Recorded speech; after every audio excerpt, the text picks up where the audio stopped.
welcome to the lecture, everyone.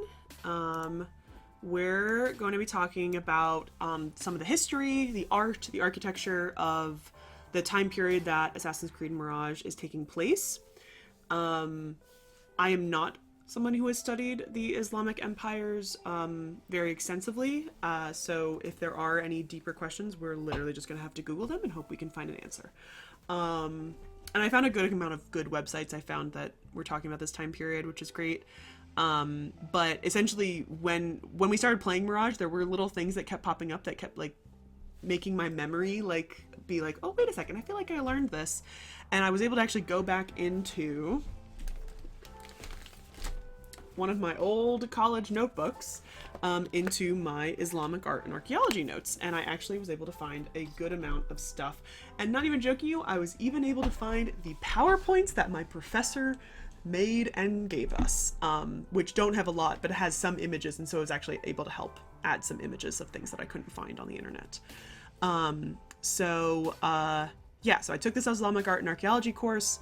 It was extremely interesting. I remember watching a very extremely interesting documentary about Muhammad and about the birth of Islam, and it was wild and fascinating and very, very new, but very, very cool to me. So this is a very interesting time period because it is a time period in place, because this area is in like the center of a lot of different other cultures and stuff. No, my professor did not play Assassin's Creed.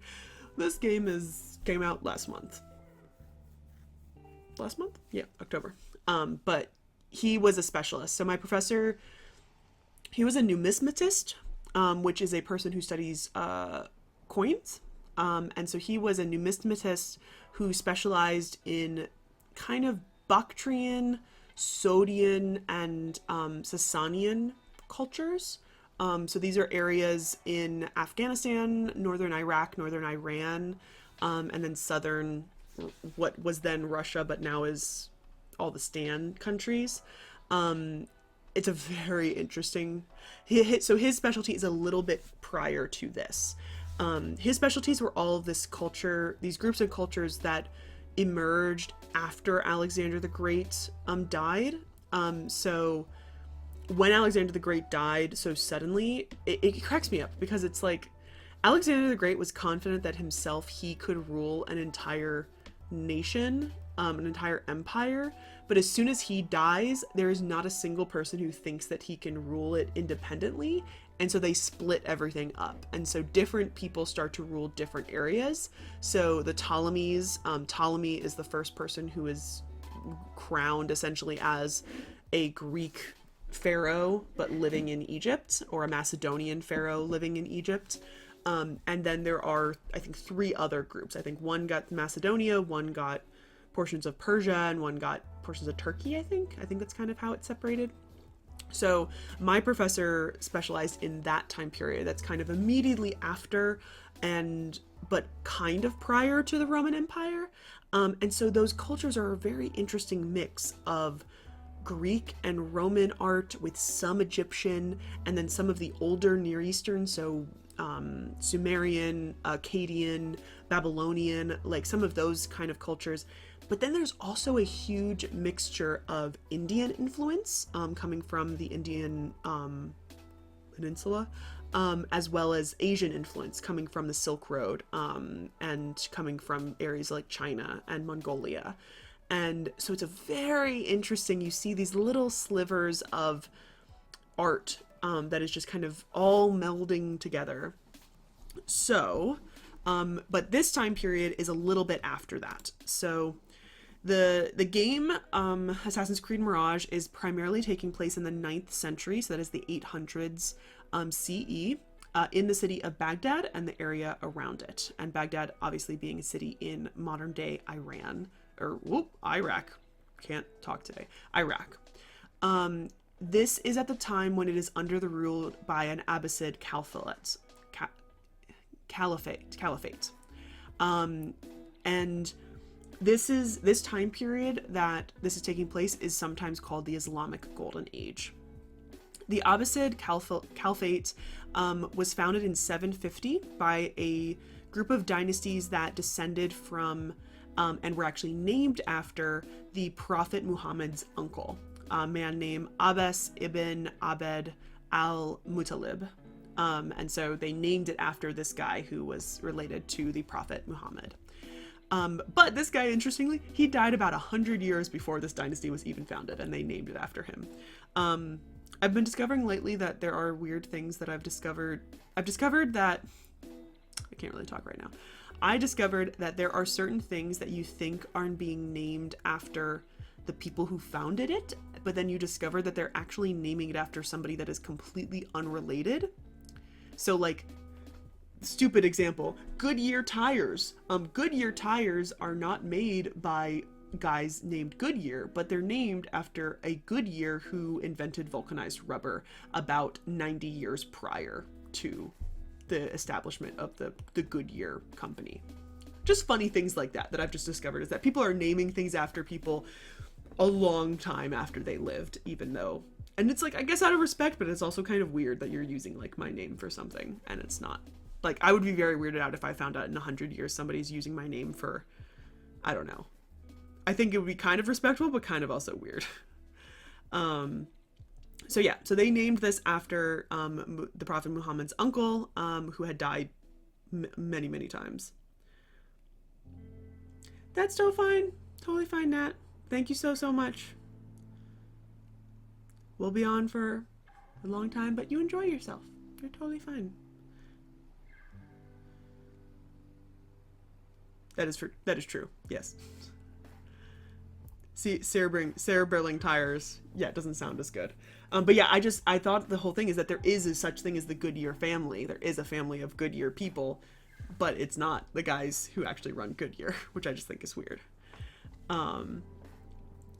So the previous dynasty was a group called the Umayyads, and I'm probably going to be butchering a lot of the pronunciation, so if anybody has any insight, please let me know, and I will thank you very much. So the Umayyads, they ruled out of the city of Damascus from the year 661 until they were overthrown by the Abbasids. For those who don't know what a caliphate is, or a caliph, it is an institution or public office under the leadership of an Islamic steward with the title of caliph.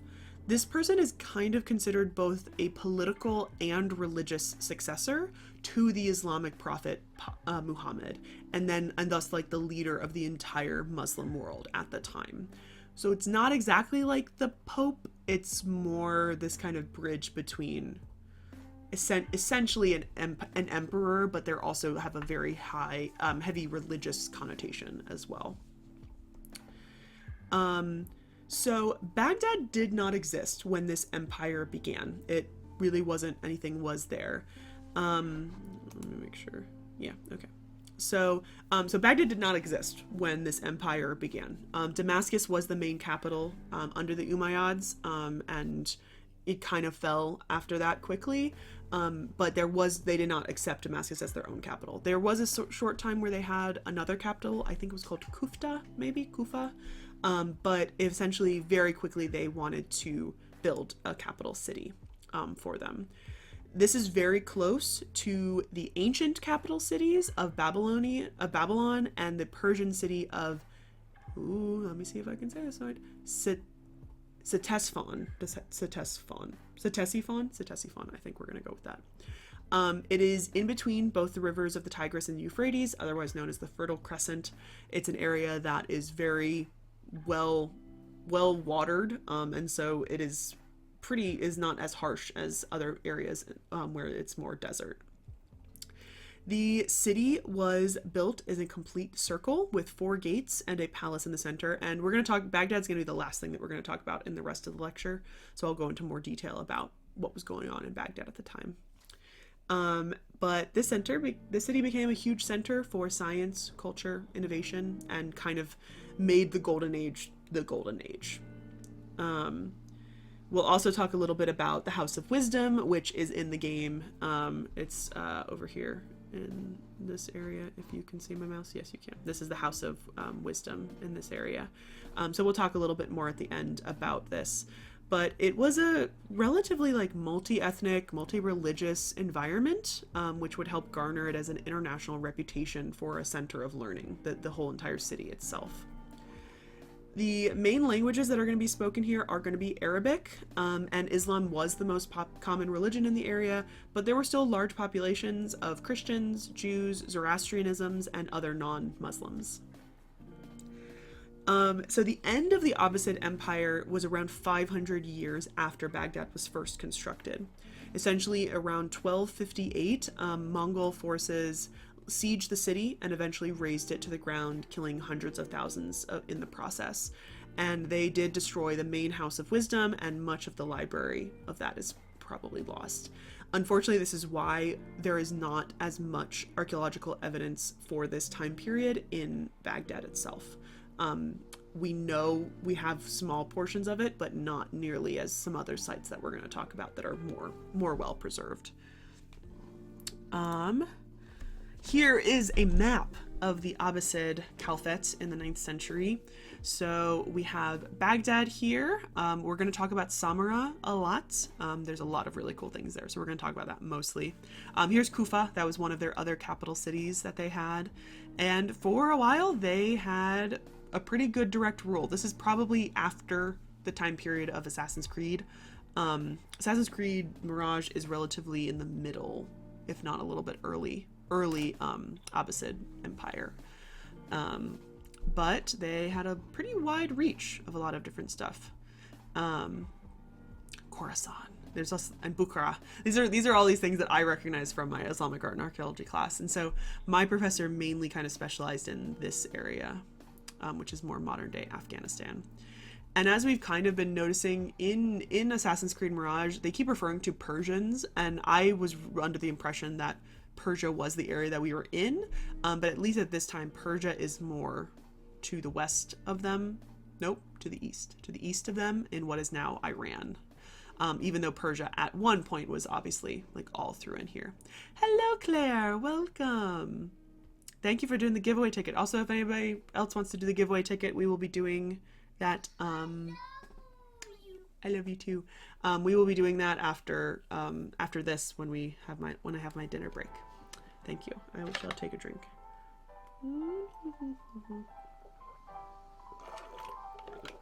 I also just realized that it still says we're playing Assassin's Creed Origins.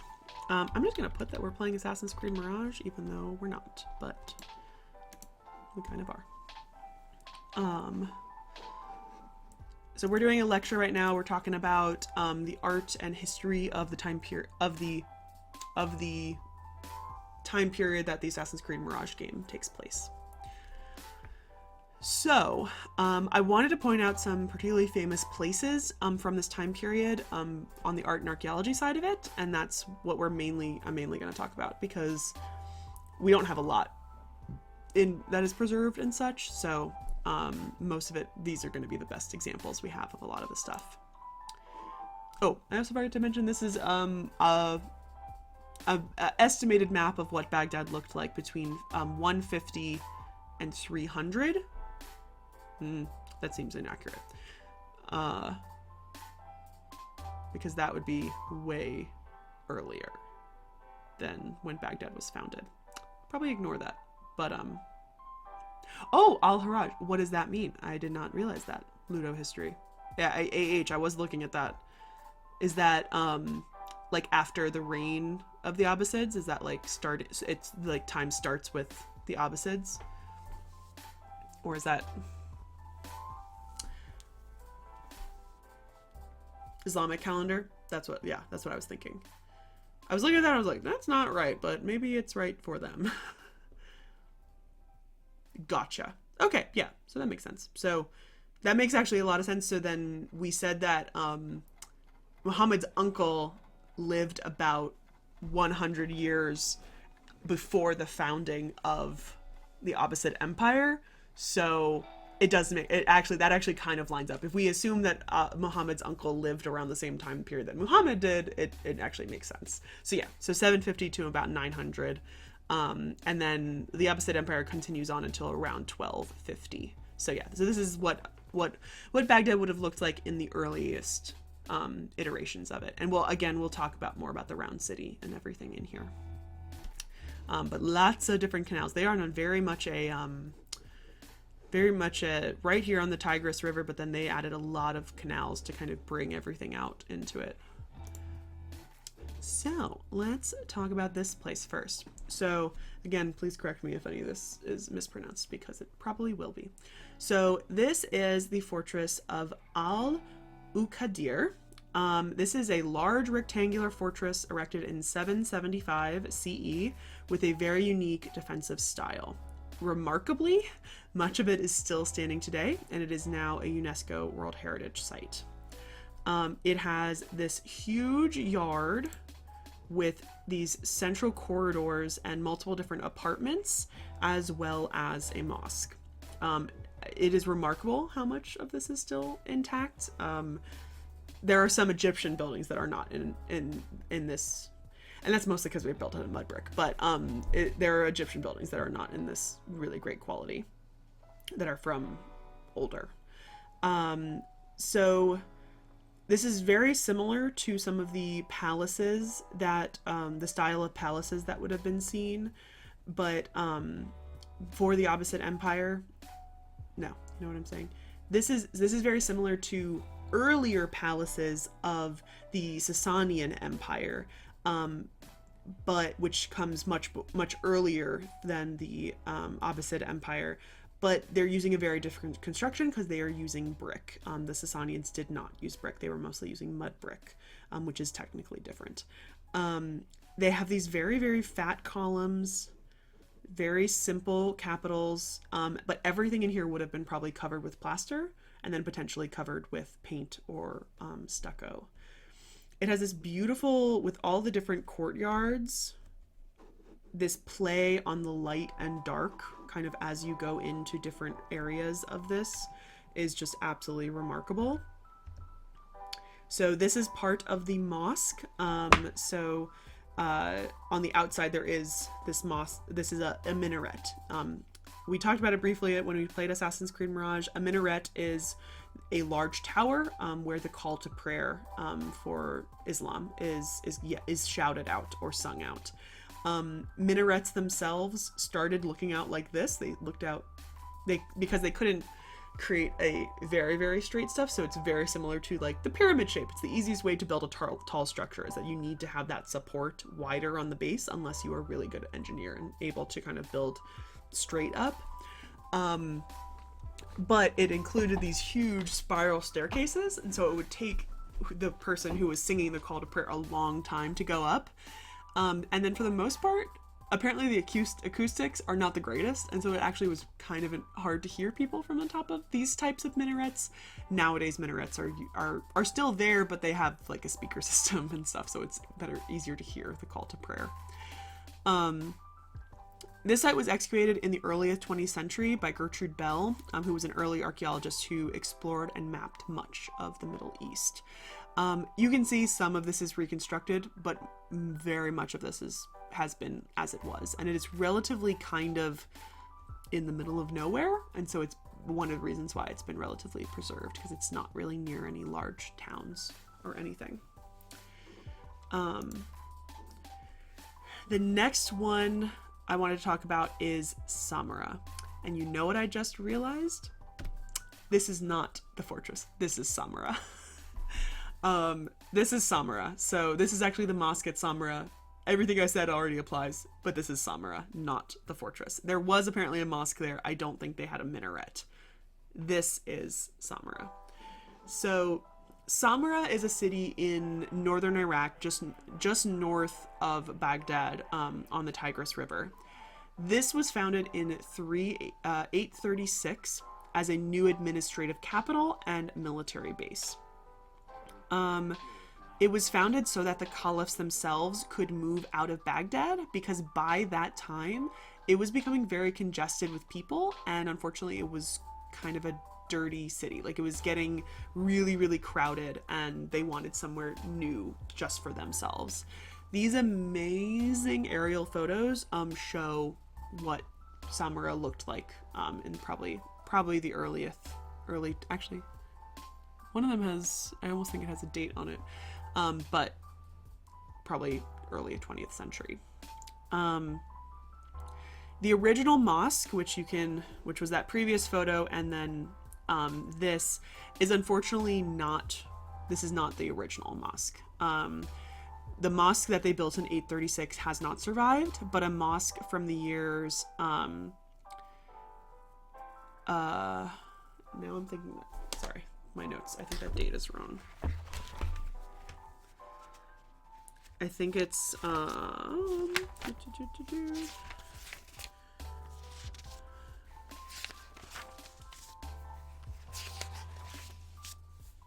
from 849 to 852. So only a couple years later. That is this mosque. This still survives. So it still has some of the exterior walls standing, and then you have the minaret, which is in still. No, we're actually doing very good, Alex. How are you doing? We are talking about the ancient city of Samarra, which they mentioned in the game, but you can't go there, and I really want to go there. I really want to go there, especially because the time period that this is coming from is literally the exact time period that Assassin's Creed Mirage is coming. Yeah, Ludo. I'm going to talk about the Turkish enslaved soldiers in a little bit, actually, because I just learned about that, and it was super interesting. And I'll talk about it later, but Baghdad had, actually Samarra as well, were kind of segregated by military and where they're getting their military from, because it was they kind of unified all these slave soldiers and stuff, like, together and stuff. But yeah, it's so annoying that it's not there. Yeah, we're going to talk about that in just a little bit, Ludo. Exactly. That the whole thing is that the whole thing is that the time period that Assassin's Creed Mirage is happening is called the Anarchy at Samarra, is literally the time period. And one of the main first events that you do in the game is this anarchy, and you are this person. We're going to talk about that a little bit, because we're going to talk about the actual guy that we assassinated, and stuff. Baha wants some slight stabbing? Sure, go for it, Alex. So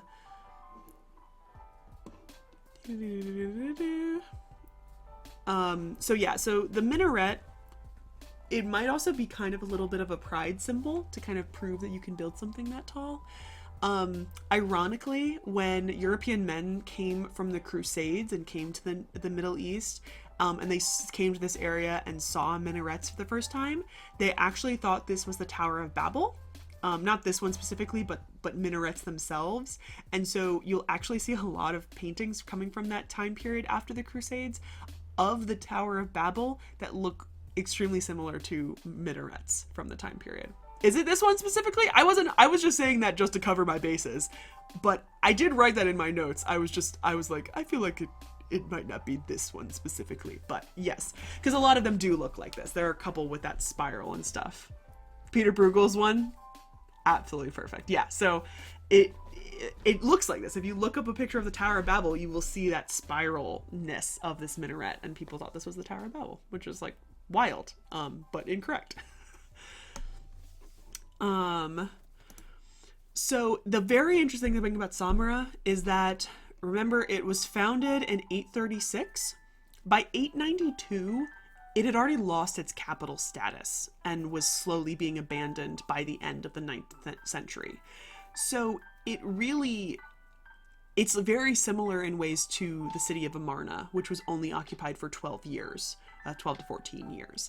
And so this really gives you an opportunity for things that are just left behind, and that, especially this one had a little bit longer stint that it was occupied by people, but it means that a lot of things survived because they just abandoned the full city. It just never, when the Caliph leaves, hey, probably a lot of your business is probably going to the Caliph or to other high officials, and if they all leave, then you have to go with them, and that's one of the many reasons why places get abandoned, is that if the high ruling power leaves, you either gonna stay there on your own, or you gotta go follow the person that is employing you or feeding you. So that's why a lot of it still survives to this day. This is an amazing part that actually still survives. I believe it is a amphitheater. I can't remember. I'm now mad. I should have looked up what this was. So here is a map of Samara and all of these other areas that all kind of came out after the time of Samara. And this is one of the areas of Samara and how it has been mapped out. Actually, I think this circle thing must be that.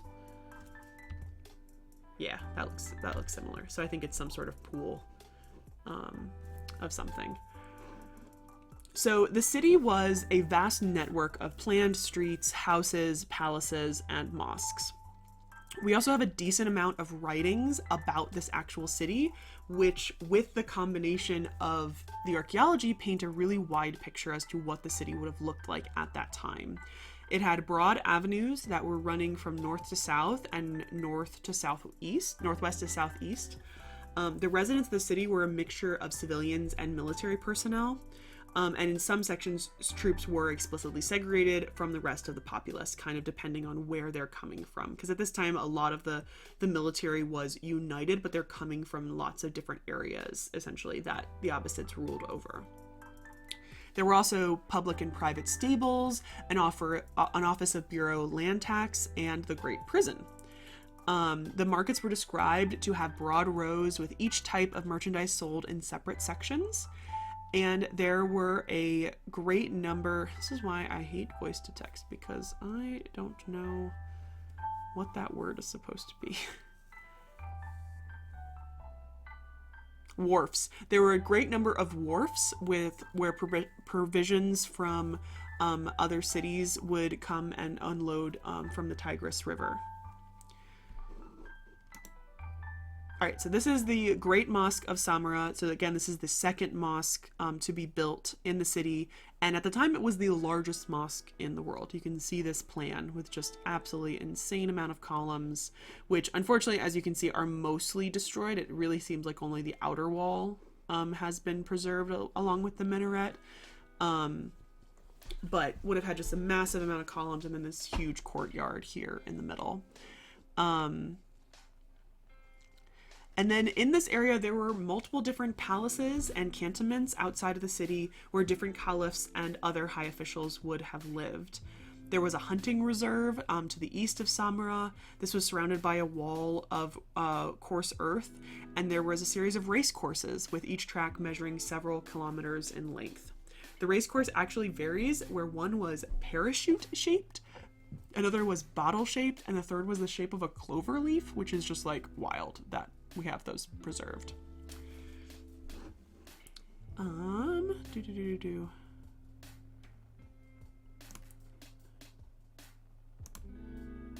Ooh, wait, okay.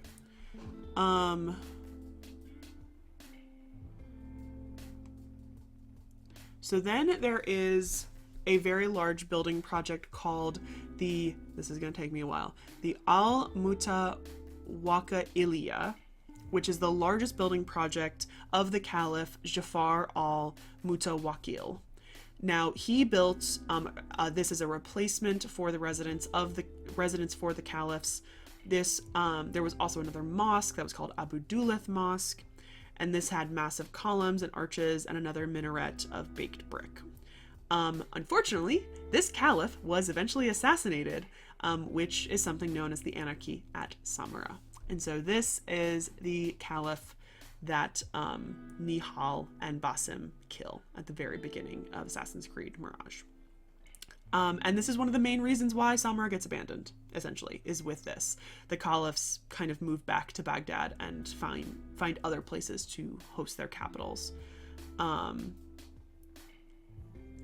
was gonna say, it sounds like one. And I'm mad, I think I'm getting confused with a lot of these. It's hard to find. I can't remember if this is a picture of it or if this is the Great Mosque. I think this is the Great Mosque. I don't know if I got pictures of that one, but we can look it up when we're done if this is not the pictures of it. I was confusing myself because I hate to say it. The minarets all look the same.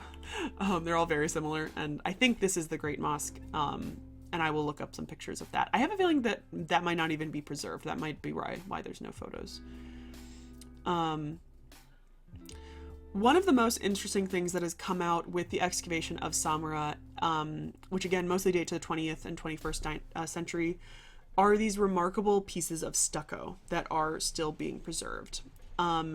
Because we still have these pieces of stucco, okay, that's still the Great Mosque. That's what I thought. I guess I forgot to grab some photos of that one. Because the stucco is still preserved, we actually have been able to track 3 different styles of stucco and be able to date them, which is like very similar to how we have used remnants in Pompeii to date and classify oh my god, I forgot the word.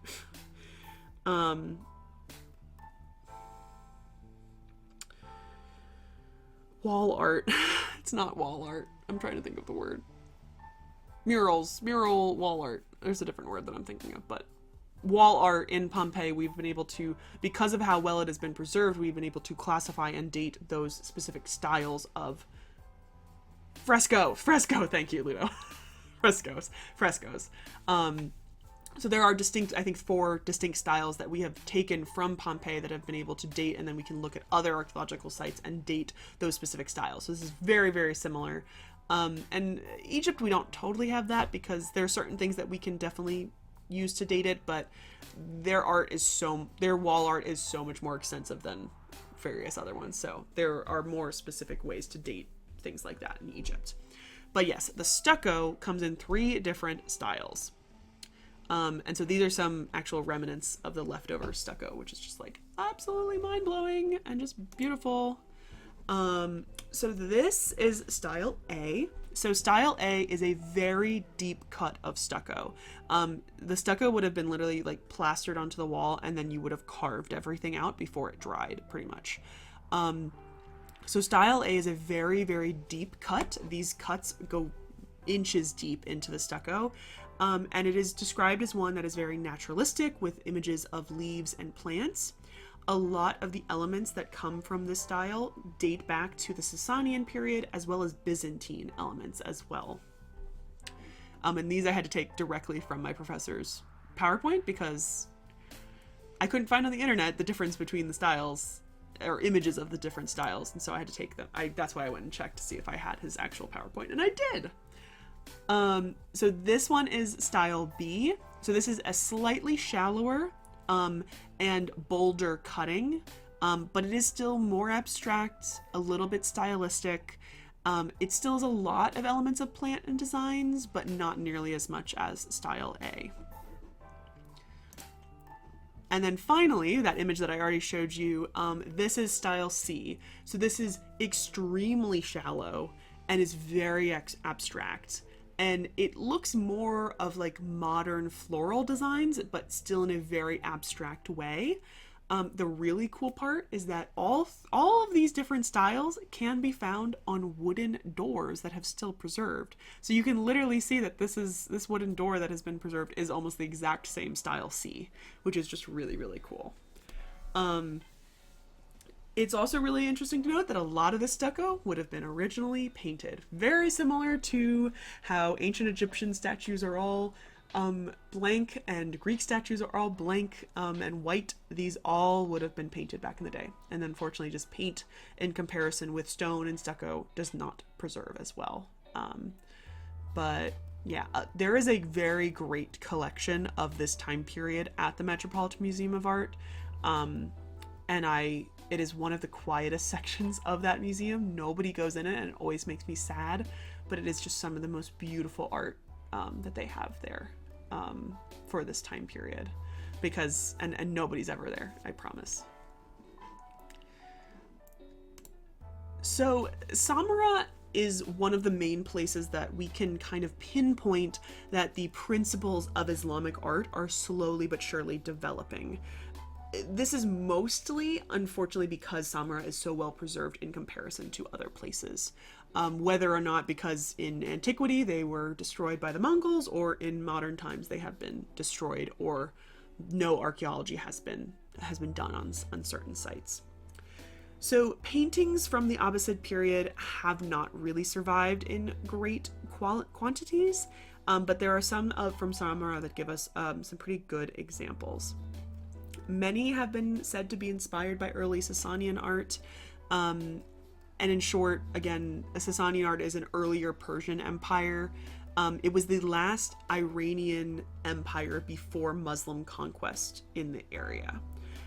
It was also the longest living Persian imperial dynasty after it succeeded the Parthian Empire, and then reestablished the Persians as the major power alongside the Roman Empire, is what the Sasanian Empire is. During this time period, Persia was an empire more in Iran, in more of the eastern area, even though it had once gone all the way to the Mediterranean Ocean. There is a lot of connections. So they are very well connected at this time. I'm not nearly an expert as like what is going on in India, but I did also take a art of Southeast Asia, and this is kind of the funny thing. So I already told you guys that my professor, he really specialized in this area of Afghanistan, kind of right after the Greek and Roman empires dissolve, or the Greek Empire dissolves, and kind of that transitionary period. I took 3 different courses with this man. I took art, Islamic art and archaeology, art of Southeast Asia, and what was the other one? I didn't take Gods and Kings with him. I took another course with him, and I just can't remember what it was. But they were all kind of Asian inspired. Every single course I took with him, he was able to, yes, Bactria. The Bactrian coins was one of his specialties. So I learned a lot about Bactria. Actually, I'm wondering if there was one semester I took 2 different courses from him. And I'm wondering if it's also in this book. What's the next one? Oh no, that's archaeology, the African diaspora. Yeah, so I did Asian art and archaeology with him, but I did another one. I can't remember what it was. There was one other course I took with him, but it was all Asia and stuff. And so one of them was India. India's hard for archaeology. It is an extremely wet climate, and archaeology is not very well preserved there. And unfortunately, there's a lot of things missing. And one of the things that we think is why there is so many big gaps is because ancient Indian cultures probably were using a lot of wood. They had a huge access to wood, and they were able to make lots of artifacts, lots of their buildings, lots of things with wood. And unfortunately, that does not preserve well. They were not, until a later time, they were not huge like stone builders and stuff. Yeah, so Zoroastrianism would have been one of the main religions of the Persian Empire prior to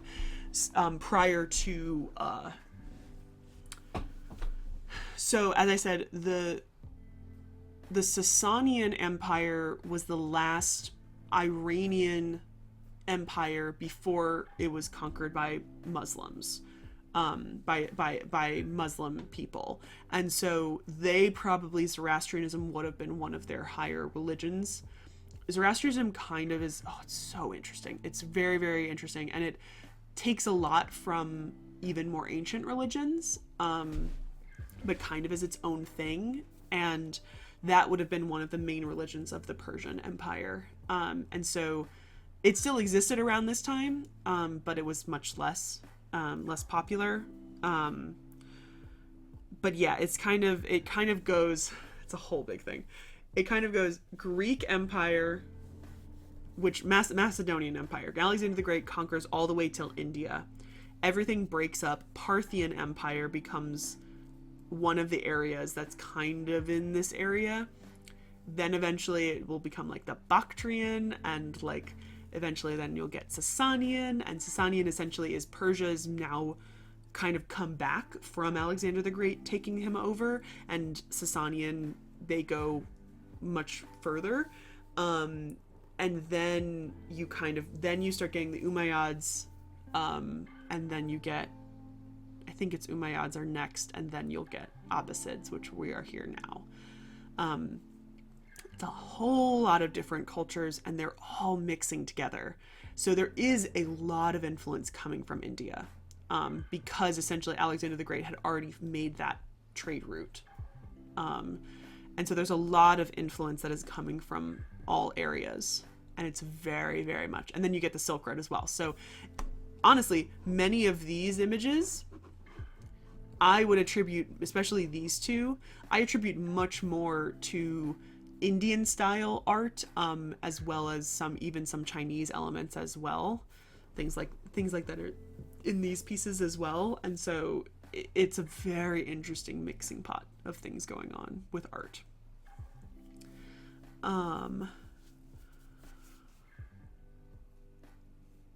Oh, sorry, I'm getting sleepy. Now I'm contemplating when I should order my pizza. There is a Domino's very close to me, but I'm contemplating if I actually want Domino's and not something else. That's the wrong app. So again, so looking at paintings from this time period, there are lots of depictions that are very similar, that are coming from previous cultures. They depict harems, animals, dancing people with these large eyes and the dark brown outlines, but the garments that they wear are typically on the more Persian side of anything. And then, interestingly, drinking technically was not allowed. In Islam, drinking alcohol is not allowed, but you do have depictions of drinking. Some of these are more Islamic, and some of these are more paintings and poems coming from Christian and Jewish monasteries. So they're coming from other areas. I'm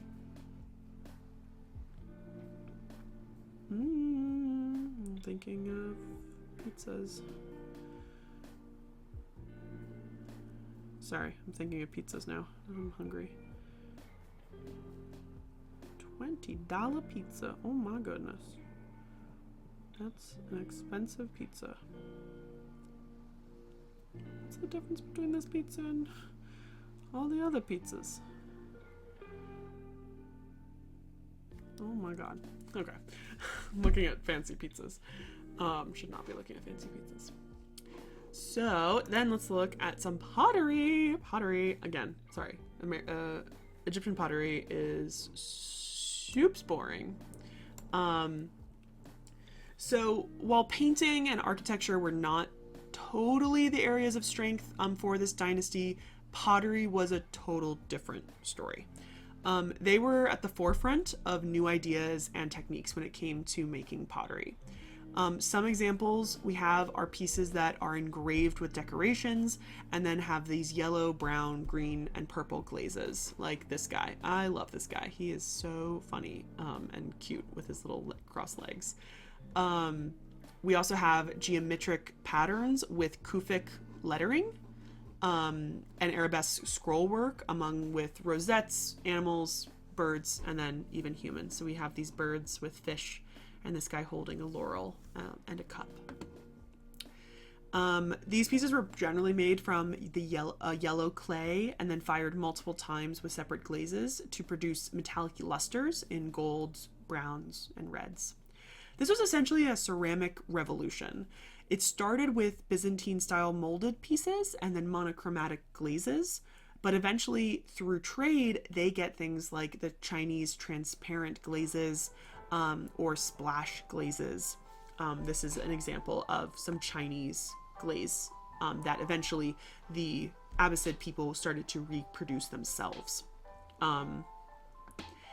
They also would write fake inscriptions on things because they were holy items. Again, yes, they would start to copy Chinese splashware.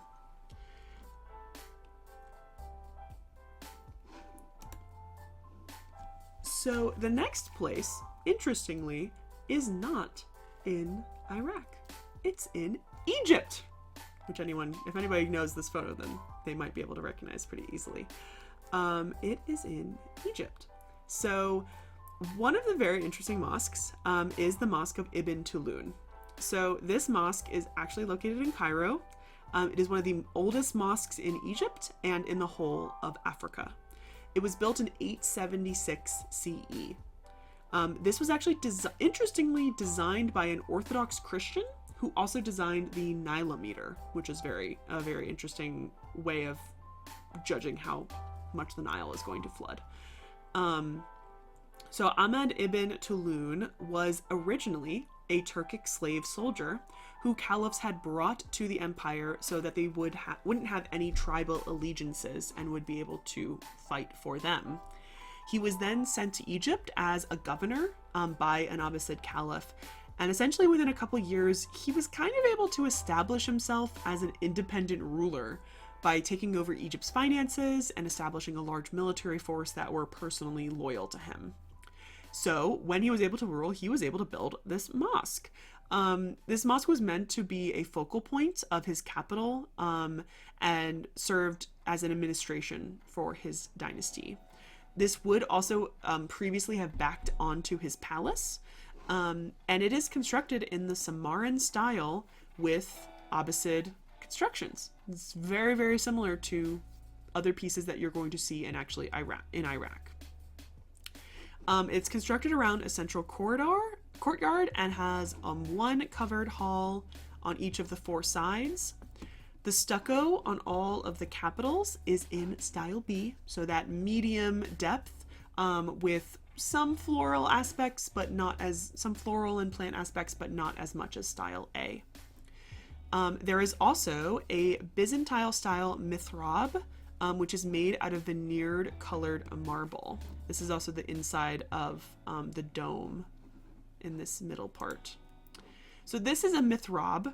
A mihrab is this niche that is found in mosques, and it is directly pointed towards Mecca, specifically towards one of the main centers in Mecca. I can't remember what exactly that one's called, but it's this essential niche that helps you kind of focus. But it has this beautiful, beautiful veneered colored marble inserted into it this is also inserted in little pieces of stone, the Arabic, which is just beautiful. It also has a spiral minaret. It's not as big, but it is a pretty nice minaret, very similar to the one in Samarra. And weirdly, there is actually a legend about this specific minaret. Supposedly, Ibn Tulun himself was accidentally responsible for designing this structure. Supposedly, when he was sitting with his officials, he was absent-mindedly winding a piece of parchment around his finger. And when someone asked what he was doing, he kind of embarrassingly said, oh, I was just designing my minarets. And that's why it has that spiral shape. But I unfortunately think it's more likely because it looks like all the other spiral minarets that are built before it. But it's a very lovely story. I cannot wait to go see this when we go to Cairo. It's one of the big tourist attractions. Like you can go in it and see it. And I can't wait to go to something that is still this old in Egypt. It's like but it's still standing there. I mean, this is over 1,000 years old and it's still standing. And it did also get slightly restored semi recently. I think I read in like the 2000s it got restored. It had a restoration. It also has this amazing, I can't remember what these are called, but I remember learning about them in my Islamic art and archaeology class. They're very similar to the stand that the pulpit in Catholic churches, and so I think that's what this is for. So, sort of. Me and my dad are starting to finalize stuff. We're picking the days shortly. It's kind of, we've come to this agreement that we need to make sure that we get things that are going to be potentially refundable in the case that something happens, because it's a little crazy in that area of the world right now. But we are sending emails back and forth, and I'm about to send an email to my boss to figure out how many days off I can take, just so I make sure everything is exact. No birds and fish. I'm not sure what you mean, 3D Prima.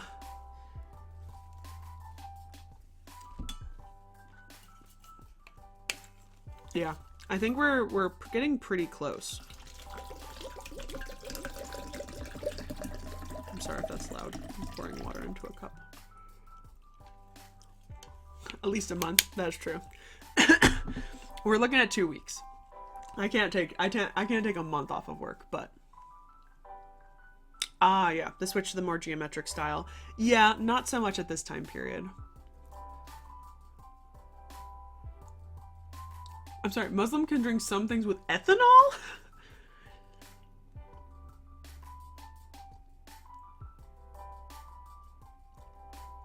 That intoxicates the mind and causes the person who took it to lose their ability.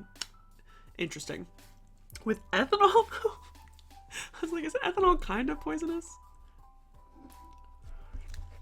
I'm actually gonna take a brief break right now, and I'm gonna order a pizza.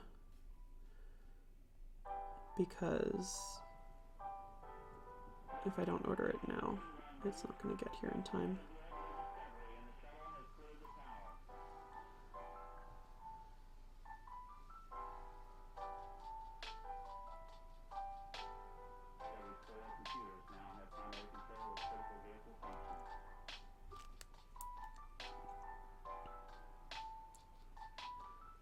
There are so many pizzas.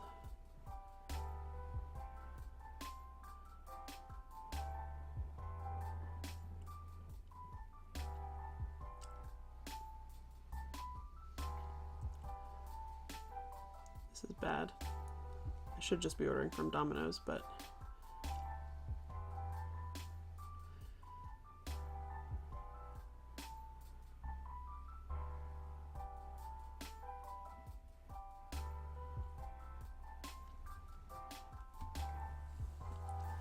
with methanol, oh my god, it's like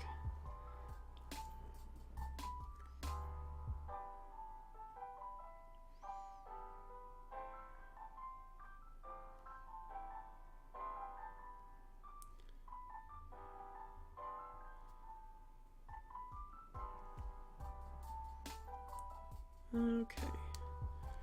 Delivery. Oh god, this might not be here for a while, but we'll see.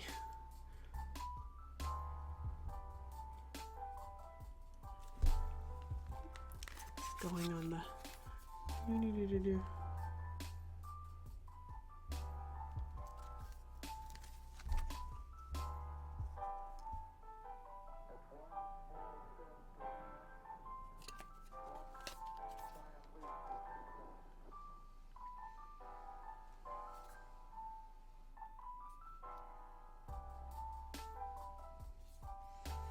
going on the MelissainDeNile card.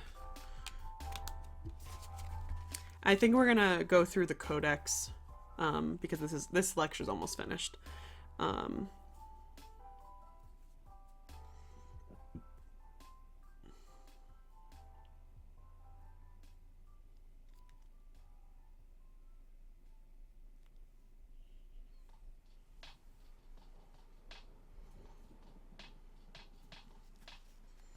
All right, it's being ordered. All right, I'm scrolling back. Okay. A shisha? It's shisha.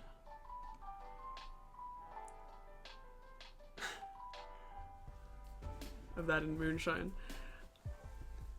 We'll be talking a little bit about the assassins. I've heard it was, thou shalt not consume the fermentation of grape or grain. Oh, interesting. I went to Papadella. I've never ordered from Papadella, but I got a classic it's a DOC, which probably means it looked like a margarita pizza, but it didn't have the fancy buffalo because that added $4 to it. But I did get zucchini fritters because I do love zucchini fritters. So, no, I don't know what shisha is. What is shisha? Oh, tobacco. Yeah. But yes, I got a classic. Looks like a margarita pizza, but I don't think it has buffalo mozzarella. I think it just has normal mozzarella because I'm not charging $4 extra for it. Okay, it's confirmed. Cool. All right. For hookah. I know. This is gonna be a thing. I'm not sure. I'm wondering if we're gonna have it be a hookah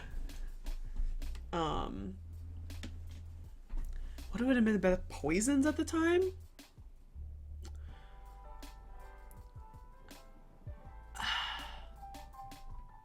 I mean, the thing about poisons, I don't want to go into my whole poison talk. I work in an apothecary now. I talk about poisons way too often. The thing about poisons is that it's like, it's all dependent on how much you take. So technically everything could be a poison.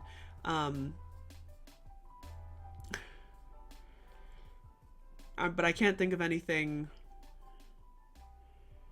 I can't think of anything at the moment that would be coming from this area, but I'm just not nearly an expert. Yeah, so arsenic was used for a long time. Strychnine was used for a long time. Mercury. Mercury was used in something in much more modern day. This is talking ancient times in comparison. In much more modern day, it was something in blue mass pills.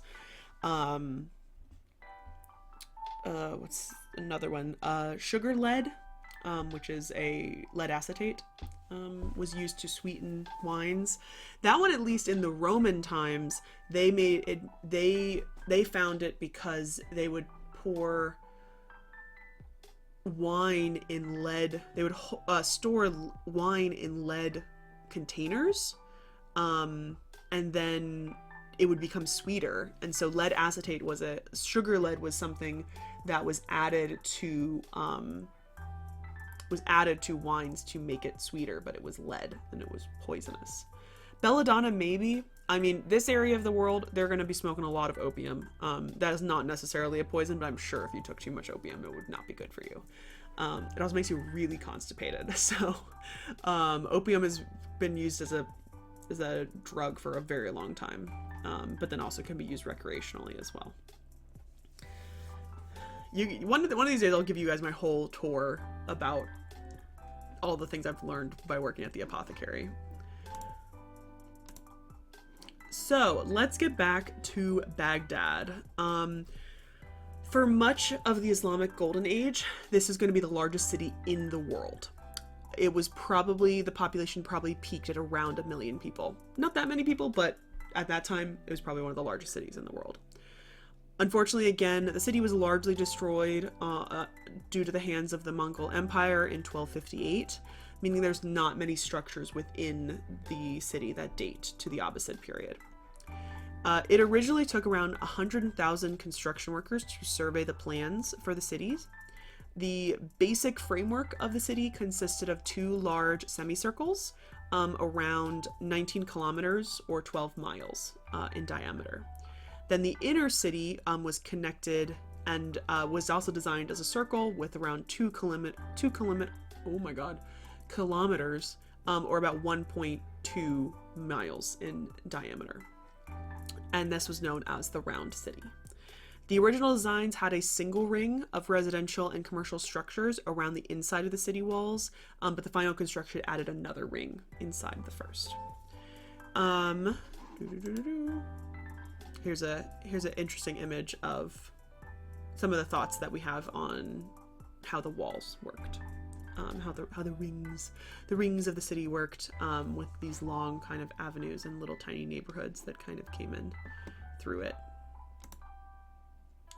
And this, I'm not 100% clear. I believe this might be a full reconstruction, or this might be based on some of the parts of the gate. This might still be some of the original, but might be heavily reconstructed portion of the gate. Within the city, there were parks, gardens, villas, and promenades. There was even a sanitation department, fountains, public baths, and many of the streets were even washed free of debris and trash. Baghdad was apparently a very hectic city during the day, and then had many different attractions at night.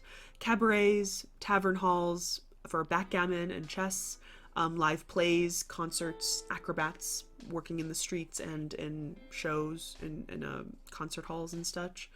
The 4 walls that surrounded Baghdad were named Kufa, Basra, Khorasan, and Syria, and that is because they faced each of those destinations, which, if we go back to... where's the big map? The big map of the empire, almost at the very beginning. So we got Khorasan over here, what was the other ones? Basra, there's the city of Basra down here. Syria being this way, and Kufa being this way. So Syria, maybe north.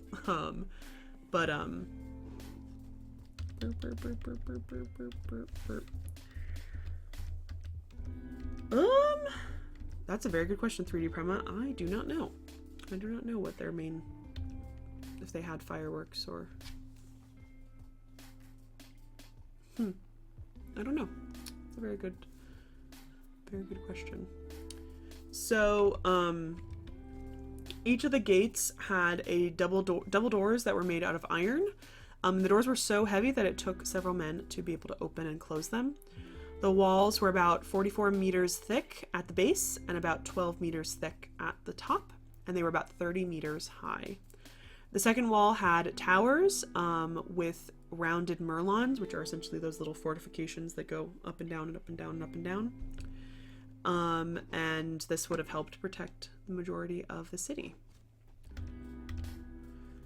Now, there was a palace. It was called the Golden Gate Palace. It was at the center part of the building. There was a green dome that was around 39 meters high.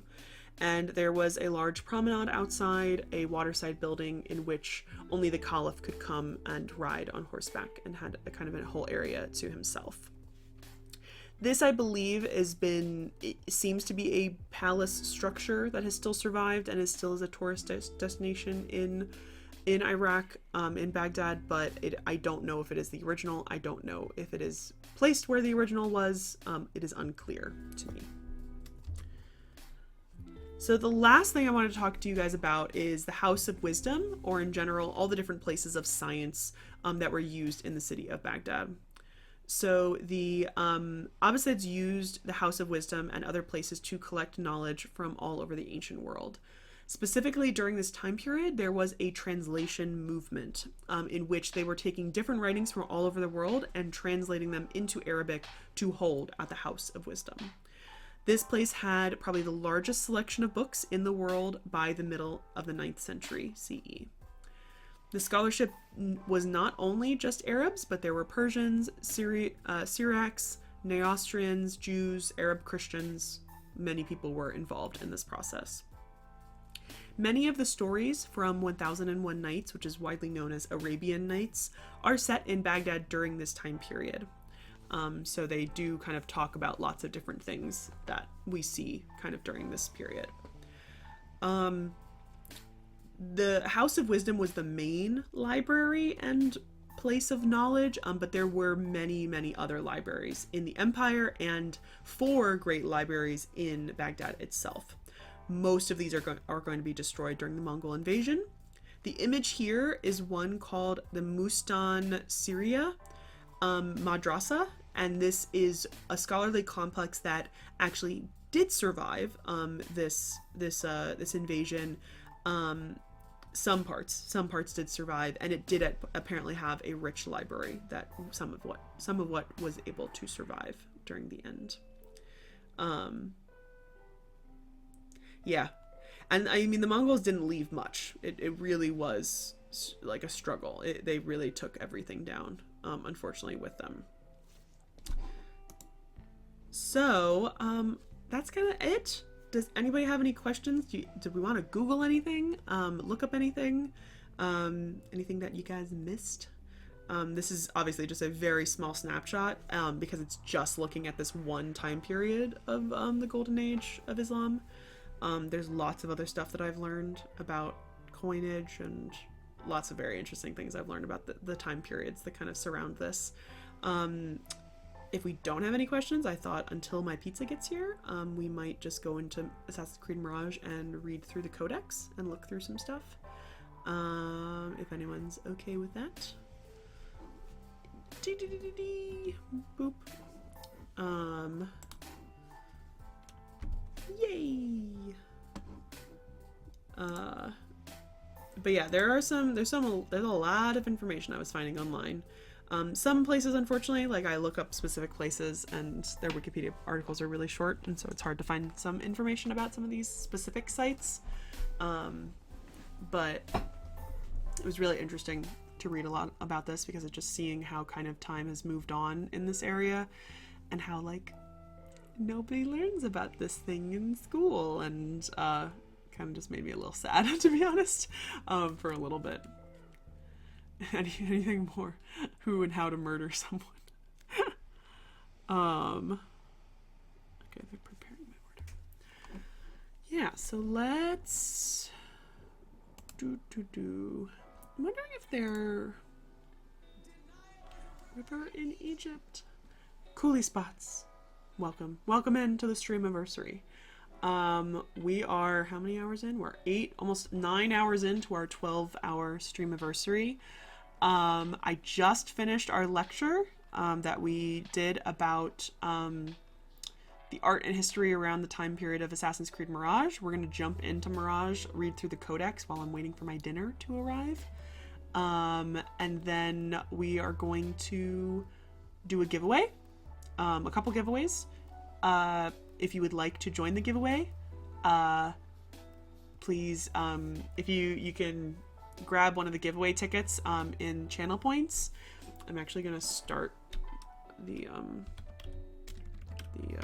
wheel with names. Just to make sure I grabbed everybody.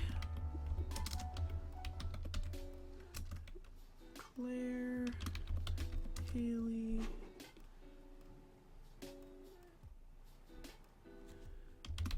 Mark, Lena, Baha, Freya, Mr. Slothman. I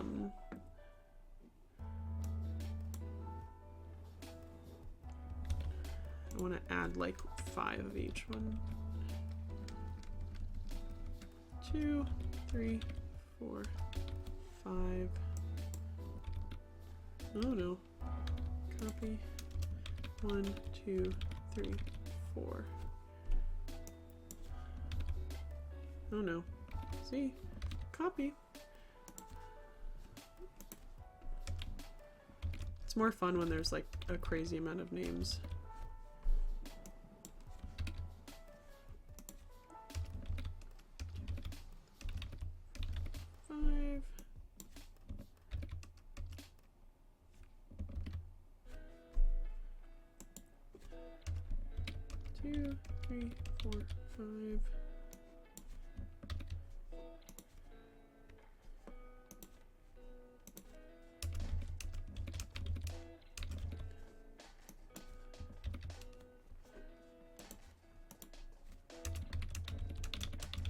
Okay. Shuffle. Alright, now it's all shuffle. It is a fine Saturday. So, why don't we do one Battle Royale, and then we'll jump into the codex until my pizza comes. I'm actually very excited about this pizza. Oh, he's picking up my order. That means it'll be here earlier rather than later. Let the games begin. We got a lot of people in today, which is amazing. The other thing is that we still have milestones to get to. So if anybody donates anything, that is a bit, that is a tip, that is anything, your name will go on a MelissainDeNile flag that MelissainDeNile flag that I will be taking photos of myself when I go to Egypt, to thank you guys for helping me get there. Oh my goodness. Oh, Coolie Sports, no. Coolie Spots, no. Oh my goodness. Shoods and Spodfa. Oh, Shoods won. Osiris. I mean, he is the king of the gods, so I guess he's gonna win. So if you donate anything, you'll get your name on my flag. Also, I apparently cannot read. It says H. It says 8 Hades or something. I cannot read apparently. Then we have if you every 10 subs, we're going to do a giveaway. So we've gotten 35 subs so far. And so that means we're going to do three winners of the giveaway. That is either going to be a name in hieroglyphs, one of the books that we have, or a merchandise item. It is your choice. Then we already have gotten 20 total subs, so we are going to do a brutal mode level on Forewarned, and we've already gotten 30 total subs, so we're going to do a brutal mode and a timed level on Forewarned. Oh, that's actually a watch bot? No way. Books are nice. The books that we have, let me show you. We have two versions of, whoop. No, that's fine. That's fine, Claire. Oh my god, I put them both upside down. Okay, we have two different versions of the Tales of Ancient Egypt. These are translated stories, both stories, myths. They're categorized in like 3 sections. Tales of the Gods, Tales of Magic, Tales of Adventure. So 2 versions, they're exactly the same, just the cover is different. This one, which is really cool, is The Lost Tomb by Kent Weeks. He's a really good Egyptologist, and this is all his discovery of this tomb called KV5, which is the sons of Ramses the Great. Is a huge tomb for all that. I also have 100 Wonders of the World, a National Geographic book, and a book that is kind of a general Egyptology book called Great Ages of Man, Ancient Egypt. So you can potentially win one of those books of your choosing. You can use name and hieroglyphs, or you can do, oh my god, I feel a pimple coming. Ow, that hurt. Sorry. Or you can choose a merch item if you'd like. So you can use the channel point giveaway. It's 1 Ankh. If you do that, you'll get a giveaway ticket. You'll get your name in 5 times, and we'll spin the wheel as soon as my pizza gets here. The other thing is that our main goal today is to get 50 subs, which is the completed of this. If we get 50 subs, I will smash a cake in my face, which the time is running down. There is a cake that we are going to blow out a candle on, but I did buy a separate cake. I did buy a separate cake to smash into my face just in case. And that will be if I get 50 new subs. I don't know why Cake Smash is not allowed as a permitted. It is. I've been permitting it. I've been allowing it, and for some reason, Cake Smash must be something horrible that I don't know what it means. I'm sorry. I'm getting pizza. All right. We're gonna quickly disconnect our stream avatars because we're gonna go into Mirage for a little bit. But we're not really gonna play the game. We're just going to.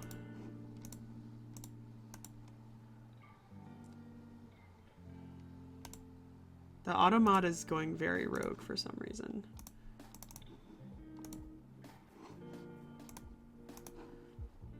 Let's turn off the chill music. Which is just so funny because it's like not, but it is, I guess. I don't know. That's why I had to switch one of those so it says smush cake in face.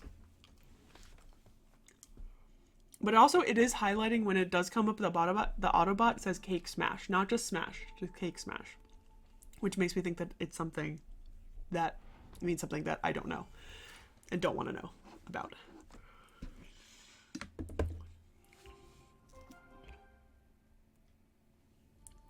My pizza's heading to me.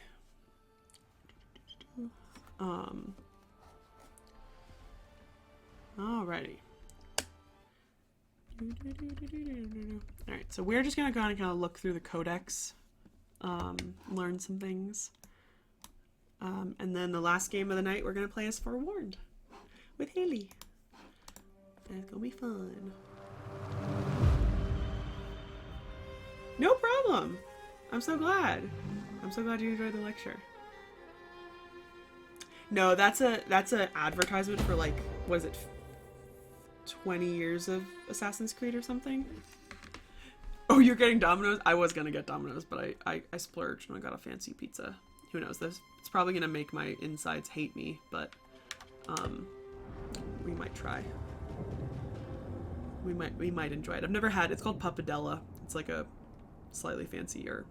It's not a fancy pizza restaurant, but I think it's a personal pizza. I have no idea how big this pizza's gonna be. It might be really small. That's what you do when you order. Yeah. It does sound Italian. I don't think it's really Italian. All I know is that there's one around my area that, not this one, but there's one around my area where they have occupied an old Pizza Hut. And like, you know how you can tell a building it used to be a Pizza Hut? Because I don't want to know. Perfect. Thank you, Alex. My research queen.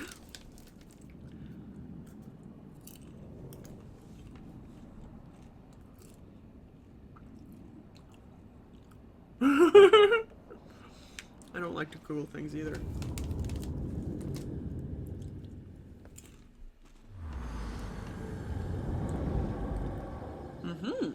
I got 100 dirhams. That's cool. Alright. Yeah, I don't like Pizza Hut. That thing is greasy as heck. Alright, so let's go through the database.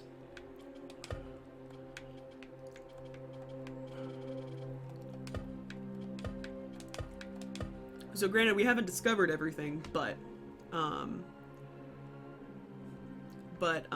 we'll go through what we have. So, long a linguistic presence in the Arabian Peninsula and the Eastern Mediterranean, Arabic has expanded all over the empire through conquests of the 7th and 8th centuries and the establishment of Arabic-speaking diasporas and colonies. Through a combination of deliberate policies and peer pressure, it eventually became a lingua franca in much of the territory stretching from the Pyrenees to the Himalayas. Wow. Many factors explain the expansion and popularity of Arabic. First and foremost, it was a liturgical language of Islam, and its mastery was necessary to read and understand the Quran and other religious texts. The slow and steady spread of this religion across the empire therefore led to the adoption of its sacred language by the new converts. Moreover, by the 720s, much of the administration of the empire had become Arabicized. Those wishing to advance socially and politically, therefore, found it well within their worth to learn Arabic. Finally, as something akin to a common tongue, it became a language of trade, arts, and sciences between various people of the empire. Despite being the dominant language of the empire, Arabic was not the only language spoken in it.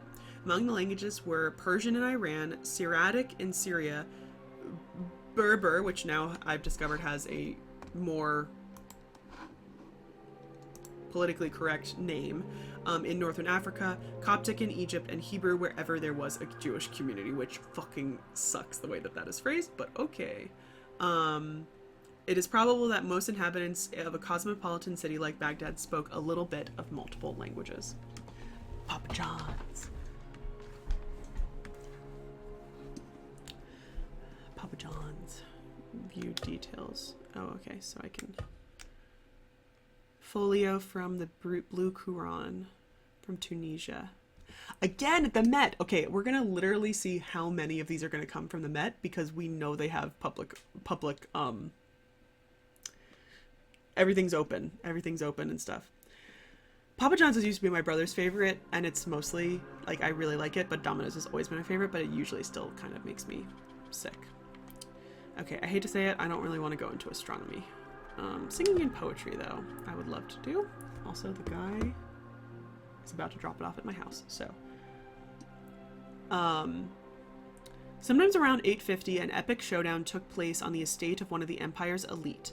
Two of the most prominent Kaina singing girls of the time, Arab al-Mamuniya and Saraya, were invited to a musical contest held to determine which one was the best. Both women had been born into slavery to aristocratic fathers and mothers who were themselves Kaina. Through their skills, they had obtained wealth, influence, and even their freedom. By the 840s, they had become teachers, training other enslaved women who then performed their popular compositions all around Baghdad.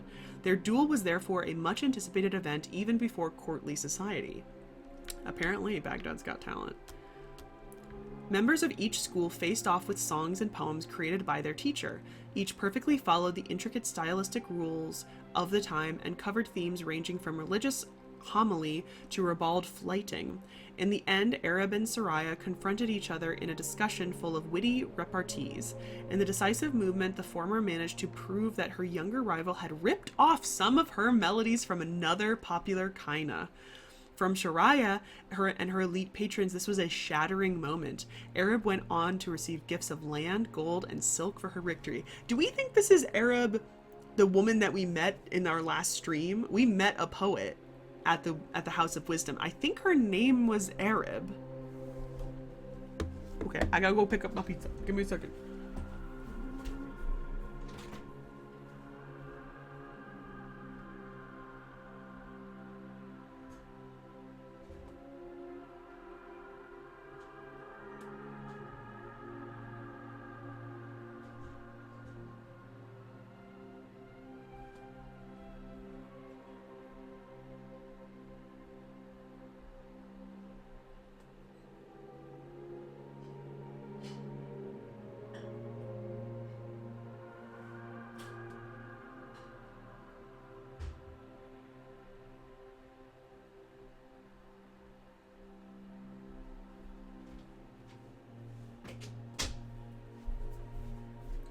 So excited for this.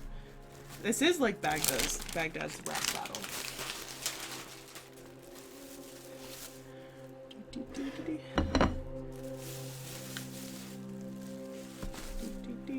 All right, moment of truth.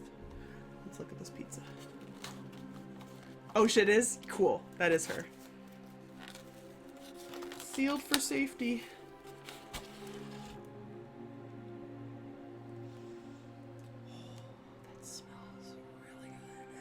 Mukbang. We're not doing a mukbang. Don't watch me eat.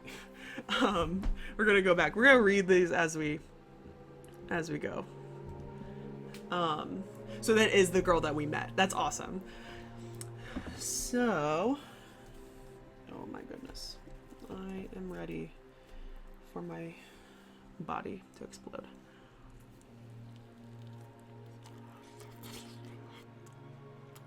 Oh my god. Okay. Okay. This is way worth it. This is way better than Domino's.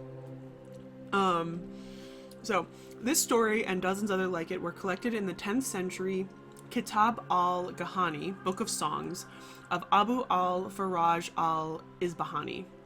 One of the most important medieval Arabic texts, this work shows the importance of poetry and music in the Abbasid Empire. In a society deeply influenced by oral culture of ancient Arabia and Persia, producing beautiful poems was indeed one of the best ways to attract the attention of a potential patron to acquire wealth and fame.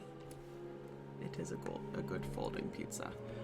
Ooh, I've been wanting to read about this. Good 1001 Nights.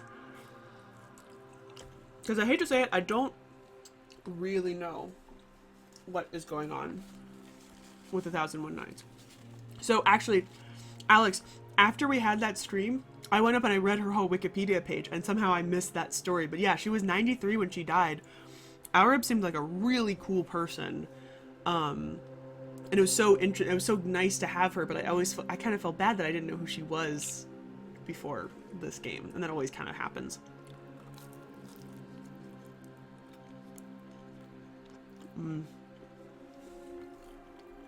Next time I'm gonna have to try the one with buffalo mozzarella.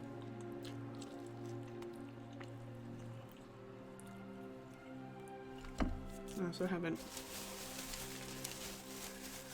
I did get zucchini fries because I couldn't help myself. Oh, I literally almost dropped it, which would have made me very sad.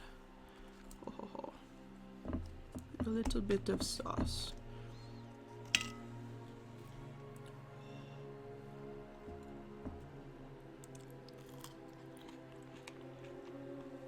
Oh my god. So good. So good. Absolutely. Like, I think that was one of the biggest points that to take away from Runemeister Chris' talk last night, was that, like, he didn't really want, oh, did you hear that? That crunch? It is very crispy. And very good. I love zucchini fries. They're one of my favorite things. Or fried zucchini chips. One of the best things I think that we took away from Runemeister Chris' stream was that he doesn't necessarily want like a huge amount of historical accuracy with his games. But what he wants is he wants that kind of bridge. He wants that ability that when you learn about something in a game or you see something in a game and you want to Google it and you want that aspect of it. And granted, there are tons of people who don't do that. There are just kind of things that happen like that that don't really happen. That people don't really go and do that Googling.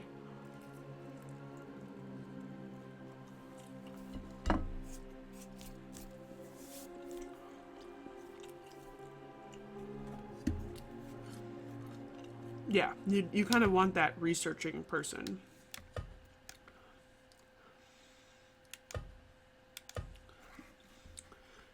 So drawing on the rich tradition of Indian and Persian literature, the Arabic collection of folktales 1001 Nights first appeared in 9th century Baghdad. Despite its name, it initially includes about 200 stories, which used the setting of the time, the great cities of Baghdad and Damascus, and the Caliph Harun al-Rashid, or the life of the bazaar as a backdrop. In the center of the compilation is a famous frame story of Shirazad, a brilliant woman who volunteers to marry the king Shahriar. Shahriar. Ooh, there's a lot of R's in that one. Shahriar. After his first wife cheated on him and broke his heart, the king reacted by marrying a new woman every night and having her executed in the morning, so no one would be unfaithful to him again. To save her life and that of the other women, each night Shirazad tells the king a portion of a story, always ending with a cliffhanger so that the king will have to spare her life another night. These stories take many forms, from child-friendly animal tales to highly erotic poems. Some last only a few paragraphs and others dozens of pages. They cover many topics and touch on many themes, among them justice and unjust treatment Shahriar has inflicted on his wives. The theme of women acting to saving lives by telling stories was a popular one. Pictured here are the scenes of the Sinbanama, in which women of the harem tell stories to save a young prince's life. 1001 Nights was described with contempt by the 10th century bookseller Ibn al-Nadim, who considered its themes unfit for cultivated audience. But his opinion was obviously not shared, as the compilation's popularity throughout Abbasid society helped it survive and spread to the entire empire and beyond. Storytellers and scribes from various cultures have added, subtracted, and altered individual stories ever since. Some of its most famous tales, Aladdin or Ali Baba, were even added as late as the 18th century. This long cross-cultural evolution helps explain the universal appeal of 1001 Nights. That's very cool. Oh, here's the translation movement that I was talking about.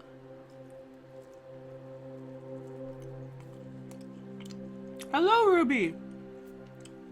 You are in the giveaway. I will add your name soon. Also, Ruby, I have to apologize. I totally forgot about that name in hieroglyphs. It is on my to-do list for next week. I can't believe I forgot about it. I will send you a message about it because I feel so bad. That has been so long that you redeemed that free one, and I totally space cased. Totally forgot.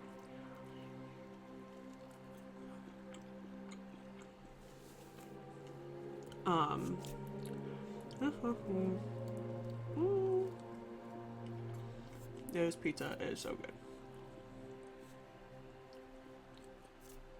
Okay. Love you. Thank you so much. Enjoy D&D. So the translation movement.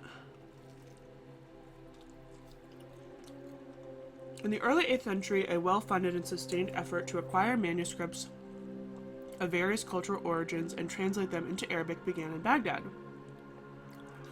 Led by scholars working in the city's House of Wisdom, this movement contributed to the preservation and spread of ancient knowledge while facilitating new discoveries. The Abbasid caliphates sponsored these translations, and some even took personal interest in the work of the translators. They seem to have given special attention to astrology and astronomy, which were believed to be useful in providing auspicious dates for important undertakings, as well as to medicine, which was of course necessary for their own survival.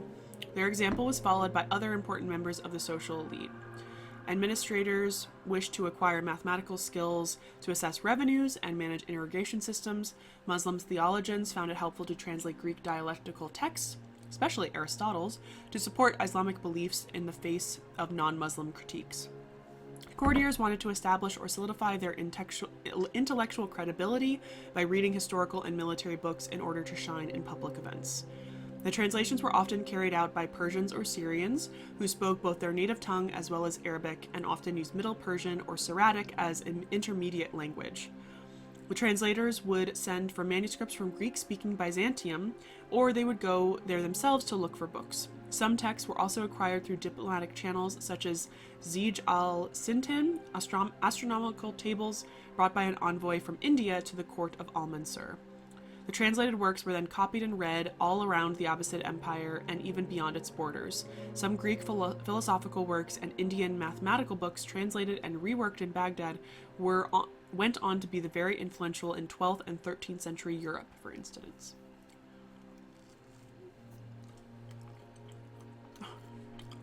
TPK. Total party kill. Whoa.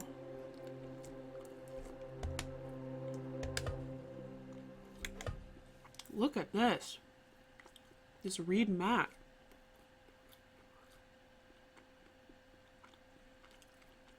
Isn't that beautiful?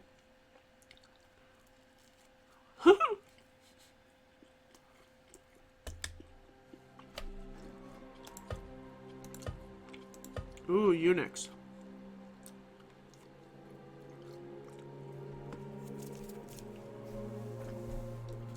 Eunuchs were castrated men who enjoyed the powerful positions in the Abbasid court and other Islamic courts in the Caliphate age. Although they were enslaved, they served their ruler in many capacities as elite court administrators, educators, treasurers, messengers, bodyguards, and military commanders. They also supervised the creation of luxury goods such as the ivory carved casket.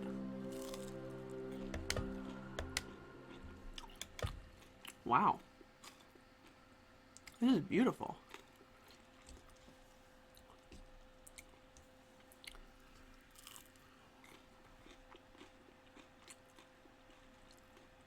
See, it's a casket. Is this like enormous? How big is this?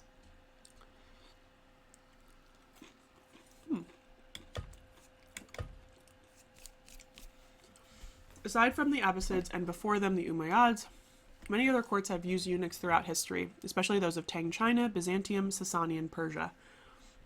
In all cases, the justification for their employment was that being childless and far from their own families and native lands, eunuchs had no other ties to compromise their loyalty to the caliph and the elites they served. Their status as castrated males meant that they were not subject to restrictions on interacting with women, unlike uncastrated males. Therefore, they had the freedom to interact with both men and women in the court and move in any space, especially in and out of the harem. As such, eunuchs could act as messengers and political operators, serving as a link between private and public spaces of the caliph's life. They were also often relied upon in politically sensitive situations, transmitting news of the ruler's health and even death outside of the harem, and commanding armies in civil wars and rebellions. Finally, eunuchs could be important members of the court factions, especially those involving caliph's mothers and mothers of the caliph's children. This could have dire consequences if they end up on the losing side.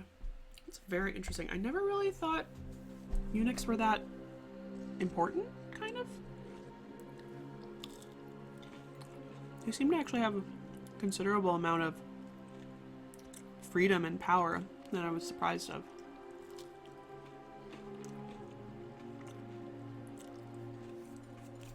Let's read about the harem. Hippie the Poltergeist. Welcome to the stream. Thank you so much for the follow.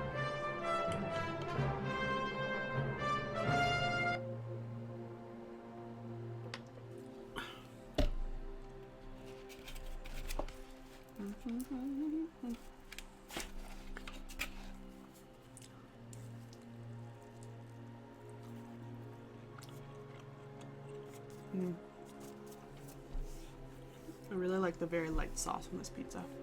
Oh, look, it's that picture! Ha! I took that from my professor. I took it from my professor's lecture. This painting from Samara. There we go. It's in Berlin. Huh. Welcome, Pippi. We are, what are we? 9 hours into our 12-hour stream. I'm eating my dinner. We're going through Assassin's Creed Mirage's codex. We just did a lecture on the art and archaeology of that time period that Assassin's Creed Mirage is coming out of. As soon as I'm done eating my pizza, we are going to do a giveaway. If you would like to enter into the giveaway, you are more than welcome. There are a couple ancient Egypt books that I have up for grabs, as well as getting your name in hieroglyphs for free, or one of my many merch items. You can do it by clicking the giveaway channel point for 1 Ankh. We are also doing a subathon to fundraise money to help me go to Egypt and make content for my TikTok and my Twitch, which is all about ancient Egypt and history archaeology.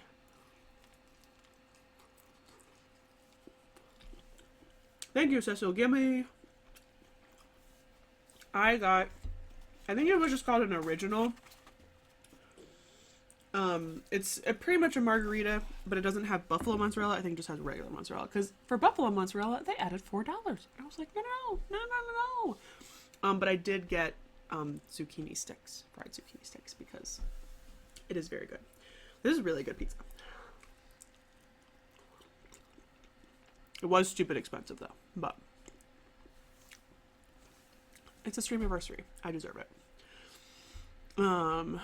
B. We want to read about the harem. So, what kind of soup, Freya? And are you making soup or heating up soup? Because if you're making soup, I appreciate you. That's amazing. I have never made soup in my life. The original meaning of the word harem was sanctum, when it came to denote the private apartments of the caliph, where the women and the children of his family resided. As an institution, it was particularly associated with the Abbasids, but this seclusion of women was actually a long-practiced tradition in antiquity. For example, Mesopotamian and Persian courts practiced seclusion as a way to both demonstrate the ruler's wealth and ensure the legitimacy of his children. Ooh. The Abbasid caliphs chose both free and enslaved women to be wives and consorts. Most caliphs were themselves the children of enslaved women. Oh, very interesting. Ooh. This is a warmed one. Oh. But is it a warmed up one of one you made previously and you froze? It is, I was going to say, it does sound very posh.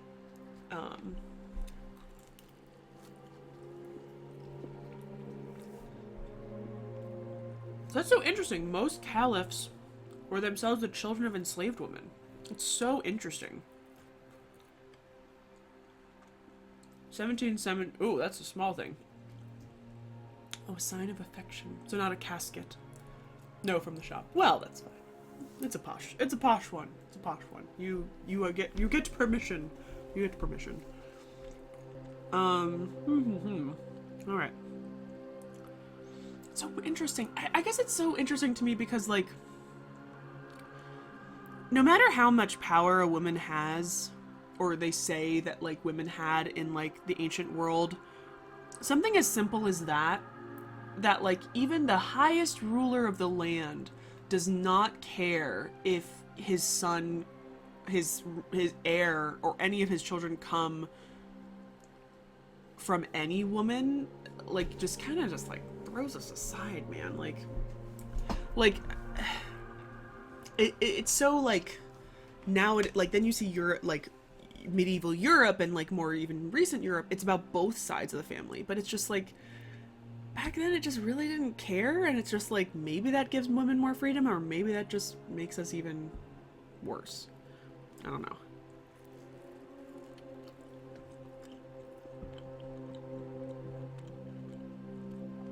So in the 8th century, given that the dynasty was still fragile, most of these women were the daughters of the ruler's political allies. In time, as the caliph's power was solidified and political alliances became less important, they increasingly chose enslaved women as consorts. Such women were highly educated and talented poets, musicians, and significant figures in Abbasid cultural life.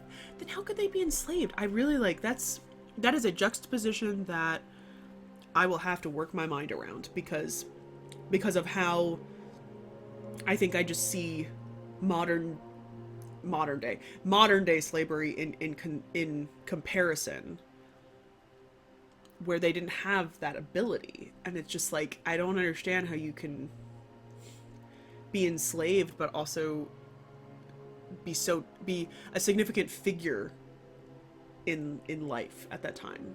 It's a very, very different dynamic that I have to wrap my head around. Wives and concubines all lived together in the harem with their children, the unmarried, widowed, or divorced sisters of the caliph and his mother. The mother managed the community, which ensured the day-to-day running of the harem: servants, educators, cooks, singers, errand boys, and eunuchs. Particularly important to this community were the Quaharamanats, female servants who had the capacity to move freely between the harem and the outside world. The complexity and luxury of the caliphal harem did not represent the life of most households. The strict seclusion of women was unaffordable for all but the wealthiest urban families, in which women did not have to play any active economic role. Indeed, outside the houses of a few elite members of the Abbasid society, many women participated actively in the economic and social life of the city. That's a very good point, Alex. Yeah, maybe it is some sort of... Because I would say, like, they said that Arid freed herself eventually, which technically, in modern-day American slavery and the slave trade, you kind of could do, but, like, indentured servitude is a little bit different than slavery because it is on a timer most of the time.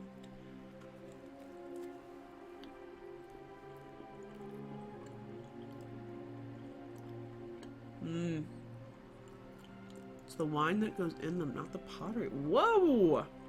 Getting so deep in here right now, Pippi. Very interesting. Interesting.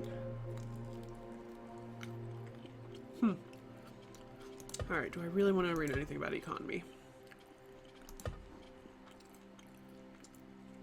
I'll read about the bazaar. Yeah, because I don't think I really want to read about the government.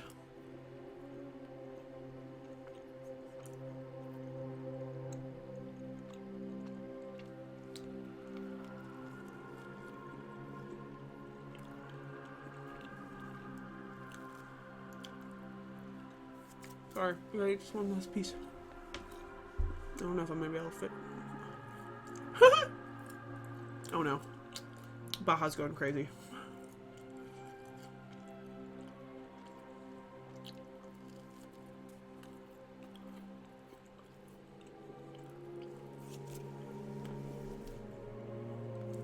Okay, so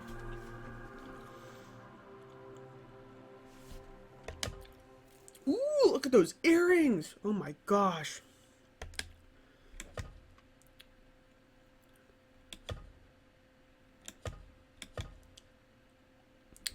Oil lamp from Nishapur.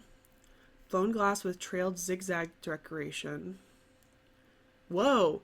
At the Shangri-La Museum of Islamic Art in Honolulu, Hawaii. Who would have known? And those are the Met. I was going to say, actually, those look very familiar. Yeah, no such thing as a paternal line. Absolutely. The Persian Bazaar, or the Arabic souk, was a public market consisting of multiple covered and uncovered stalls. It was the beating heart of any Abbasid city. There, one found both staples of everyday life and exotic delicacies, along with local merchants and travelers from faraway lands. Baghdad's Great Bazaar served as a permanent public space where men and women could gather, socialize, and purchase daily food, basic materials, and other useful objects. In its galleries, they would find hardworking craftspeople like jewelers or shoemakers, but also goods brought from every corner of the empire by caravans. Market inspectors were also a common sight, there to ensure product quality, the use of accurate weight scales, and the full payment of all caliphal fees and customs. In general, markets were organized by product, each area dedicated to specific commodities. The most precious were those sold in a specific part of the bazaar, the Quaisaria. In Baghdad, the most important of these was the Sahar Souk, the four markets, which had areas dedicated to the sale of horses, fine fabrics, and books, in addition to one for sales of people into slavery. The colorful stalls of vendors selling fabrics made it one of the most glamorous areas of the market, described as a marvel by many travelers. For Baghdadis wealthy enough to acquire them, Indian, Muslim, Chinese silk, and embroidered cotton from Samarkand, I love Samarkand, or Cordoba. No, it's not Cordoba. No, I think it actually is Cordoba. That's just spelled. There's a city in California that's Cordoba, and it sounds similar, but it's not spelled that way. Were readily available. That is so interesting. The four like highly sought special things: horses, fine fabrics, books, and people. Very interesting. Tells you a lot about their society. The books blows my mind the most. It's one of those things that, I don't know, for cultures that you don't study a lot. No, I don't think in that order. It just says the four markets. So the four markets that were the most important markets in this area in Baghdad were those four objects. But it just tells you a lot about the society if those are the four, like what, like it's something that like you say, oh well, what are the imports and exports of every single country? It tells you a lot about kind of what's going on in that country. But books, hate to say it, not something I would have expected. For sure. I might have to go into a deep dive about what was slavery like during this time period, because I'm wrapping my mind around it. It's kind of hard to think about it.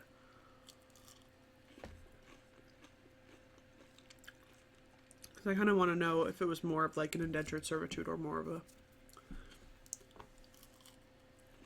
or maybe if there were different tiers.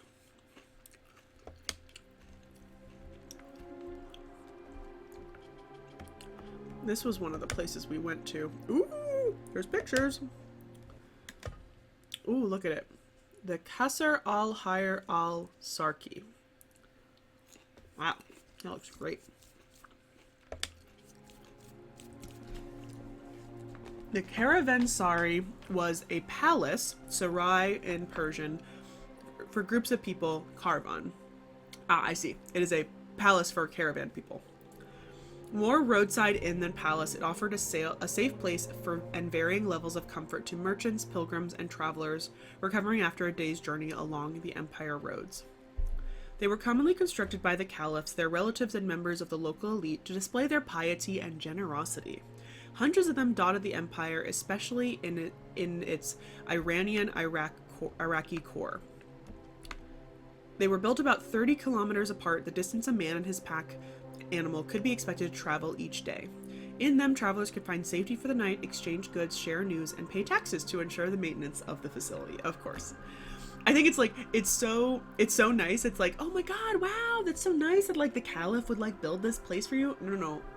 Taxes. Like, I mean, everything is about taxes. Everything is about taxes. And it just cracks me up sometimes how much it's like, yeah, we're doing this for the nice, to be nice for the people. No.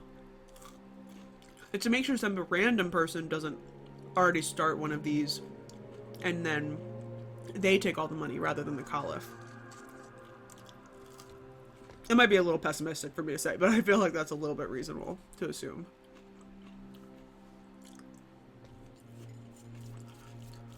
No two caravansaries were alike. Even if most of them featured a large courtyard surrounded by a wall, both their physical appearance and available facilities varied widely from one another. In the plains and deserts, the courtyards would be open and the walls would be made of dried bricks, while in the mountains, a fully roofed area would keep out rain and snow. The most well-appointed had a cistern, stables, a prayer space, guards, and room for guests. But most were simply roofed galleries without any of these niceties. While no caravansaries survived from this period, the so-called desert palaces of the Umayyads, like this one, the Qasr al-Hayr al-Sharki, may have fulfilled a similar role. So this one is not from this period. It's from right before. It's an Umayyad, so 728. Yeah, so just a couple years prior to it. I love how they have the pizza box has preheating instructions if you want to reheat your pizza.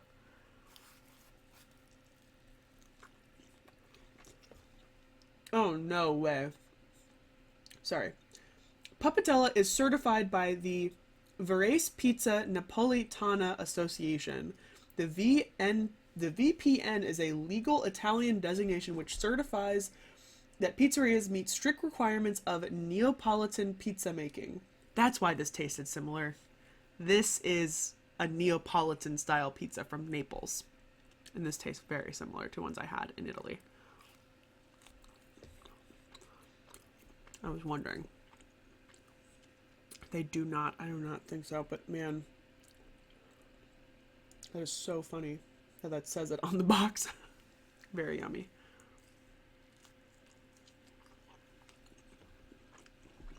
Possibly some people did. Yeah, and then the caliph was like, no, we're going to do this ourselves. Yeah, absolutely. I can see that happening. Absolutely.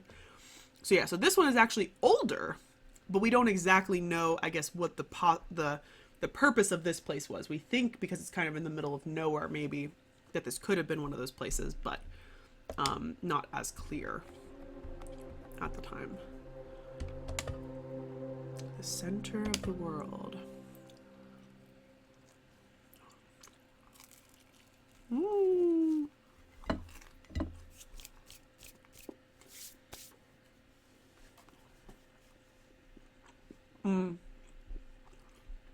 Yeah, I think it's obviously it's going to be a little bit closer to that. And honestly, I don't even know much about what slavery looked like in Egypt. I know it's not as big, but unfortunately I feel like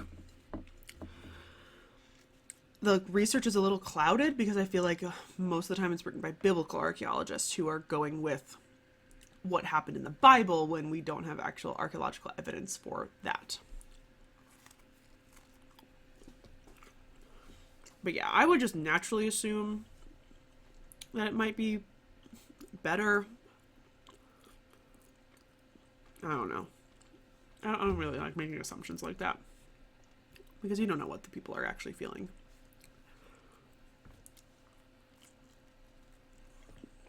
Like, I hate to say it, we're not getting any primary sources from people who were enslaved from these time periods. Maybe apparently Arab, but we're not getting like her diary telling us how she felt about being an enslaved person. Because most of the time you're learning only about the elites. So it's hard to kind of say yes or no to that.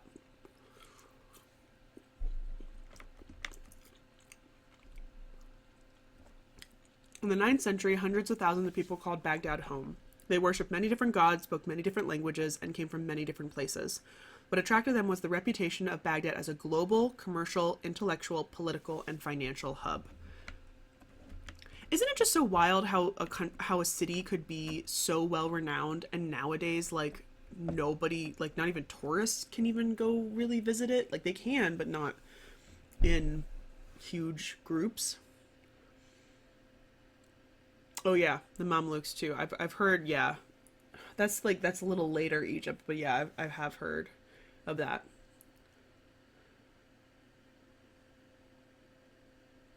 Yeah, that's like, Lena, I understand that, and that's definitely like, it makes sense, but I wonder if that is just like, that is not the opinion of that person. That is the opinion of the enslaver, being like, oh well, it's an honor that you should be coming and living with us, and we take care of you.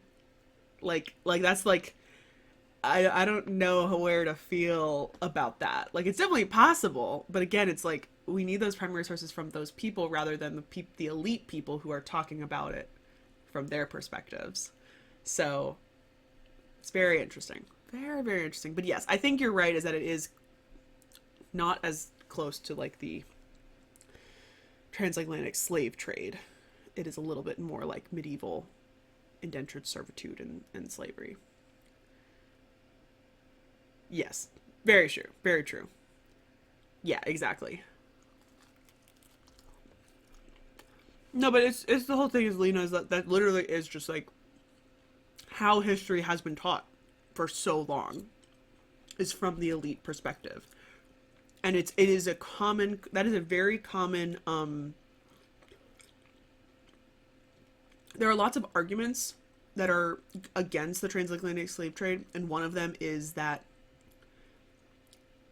slaves that lived in the North were treated better because they didn't have to work in a field, or household slaves were treated better because they worked in the household. Those are excuses made by elite people to try to excuse like modern day slavery. And it's like, but that was something that was taught. It is taught in schools. It is still taught in schools in some places in America because it's this way of excusing it, and excusing that, or like slavery is an economic necessity. Like you could not, the people of the South could not have survived without slaves. Like, okay, but you shouldn't have enslaved them? Like, there's all these like kind of excuses that people have thrown out for so long, and historians and even teachers in certain ways, that are still taught in textbooks sometimes. And it, again, you're right, history is written by the victors, and this is just a perpetual thing of like trying to excuse something that is so horrible and unexcusable. And so when we're looking back in that later time, you're just like, okay, well, we don't have as much evidence. Like with modern day slavery, the kind of lucky thing is that we do have so many written accounts as well as oral histories and stuff about it, and photos and stuff. When you look at slavery in these older times, we don't have it because guess what? They didn't talk about it. And so we don't have it preserved, and so we're having to like put the pieces together and such. Describe that video quickly, Haley. What is that? Because I don't want to watch it now, but I'm yeah. No, it is absolutely something that is still taught in the South. Absolutely, it is. And then the North thing is sometimes still taught about it.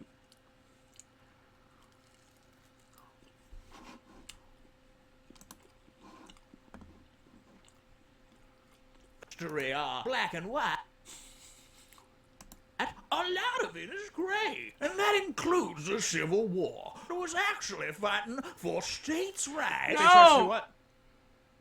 Excuse me, sir? States' rights to do what? What did you want to use those rights for? You usually don't mention that part. I want to hear it. I wonder what you want to do with them. Well, the Confederacy didn't want to be oppressed by the North. Really? What were they preventing you from doing? What did they not want you to do? Listen, my friend, there was more to it than slavery for why we made the Confederacy. That is really, really interesting, because the guy who made the Confederacy, the vice president, said that it was because they wanted to have slavery, and all the state constitutions said they wanted to have slavery, and they seceded the moment that the president got elected that was going to abolish slavery. Boy, the Confederacy sure looks slavery adjacent, at least. No, anyway, states' rights, do I? You're ignoring our other concerns. Yeah, but among the concerns was slavery, so I don't care, because you deserve it, because you're evil. And slavery is evil. That's a very... You should know this. By the way, could you answer my question, you fucking traitor? States' rights to do what? Well, it's our heritage. No! 5 years. The Annoying Orange has existed longer than the Confederacy did. The fucking Annoying Orange, dude. You're gonna celebrate a nation so fucking weak the Annoying Orange outlived it? Well, states' rights. Got Douglas. Each Dixie boy must understand. Okay, that was the funniest goddamn video I've ever seen in my life. Please click that link. So good. It's absolutely, yeah, absolutely spot on.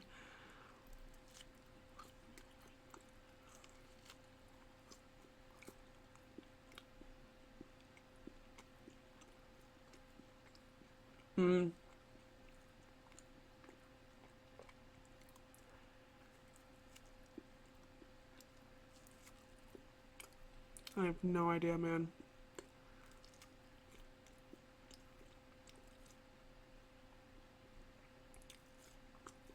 Why did it do that? That was weird. It just gave me like a halfway banner. Very interesting. Okay.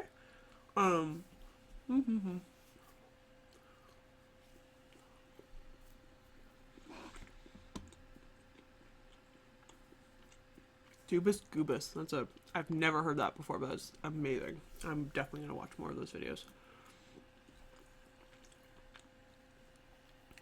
The city was linked to various regions of other cities around the world through a network of maritime and land routes known as the Silk Road. Chinese merchants would reach Baghdad's port through the Indian Ocean and the Tigris River and meet Byzantine monks, Andalusi intellectuals, and Scandinavian adventurers coming from the Mediterranean Sea through the Euphrates River. What attracted them was the splendor and fame of the Abbasid capital and its court. Fueled by the resources of the vast empire brought to the city by the centralized caliphate, caliphal, I cannot say that word, administration, the court could buy any exotic products brought to Baghdad and patronize the production of incredibly delicate crafts that the rich all over the world coveted. Like other pre-modern empires, the Abbasids recognized and employed talents from groups irrespective of religious or ethnic background. They made sure to award positions to whoever proved the most competent, no matter his or her, oh my god, this makes me sad, his or her origins, mixing Persian Muslim astronomers with Syriac Christian translators and Jewish physicians. All this made the 9th century Baghdad this great multicultural center of time. It's just awful. The more I read about this, the more sad I'm getting. Which is just so sad. And I'm just like... Oh, it's splashware! Sorry. This is at the Met. I already know. You don't even have to tell me this is at the Met. It's splashware! Chinese splashware! I'm an absolute wild idiot. So, this is Chinese splashware. This is a type of pottery technique that the Chinese invented, and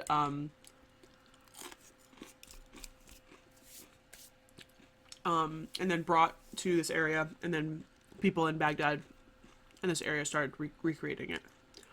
It's called splashware because literally you just splash the glazes on it, and then it drips, and it makes this beautiful multicolored tie-dye. And I love it. Yeah, does it say anything more about it?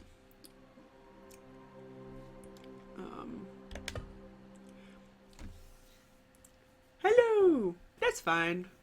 We're about to do I'm just finishing up my pizza, so we're about to do the giveaway, and then start playing Forewarned. We're talking about Chinese splashware from Baghdad.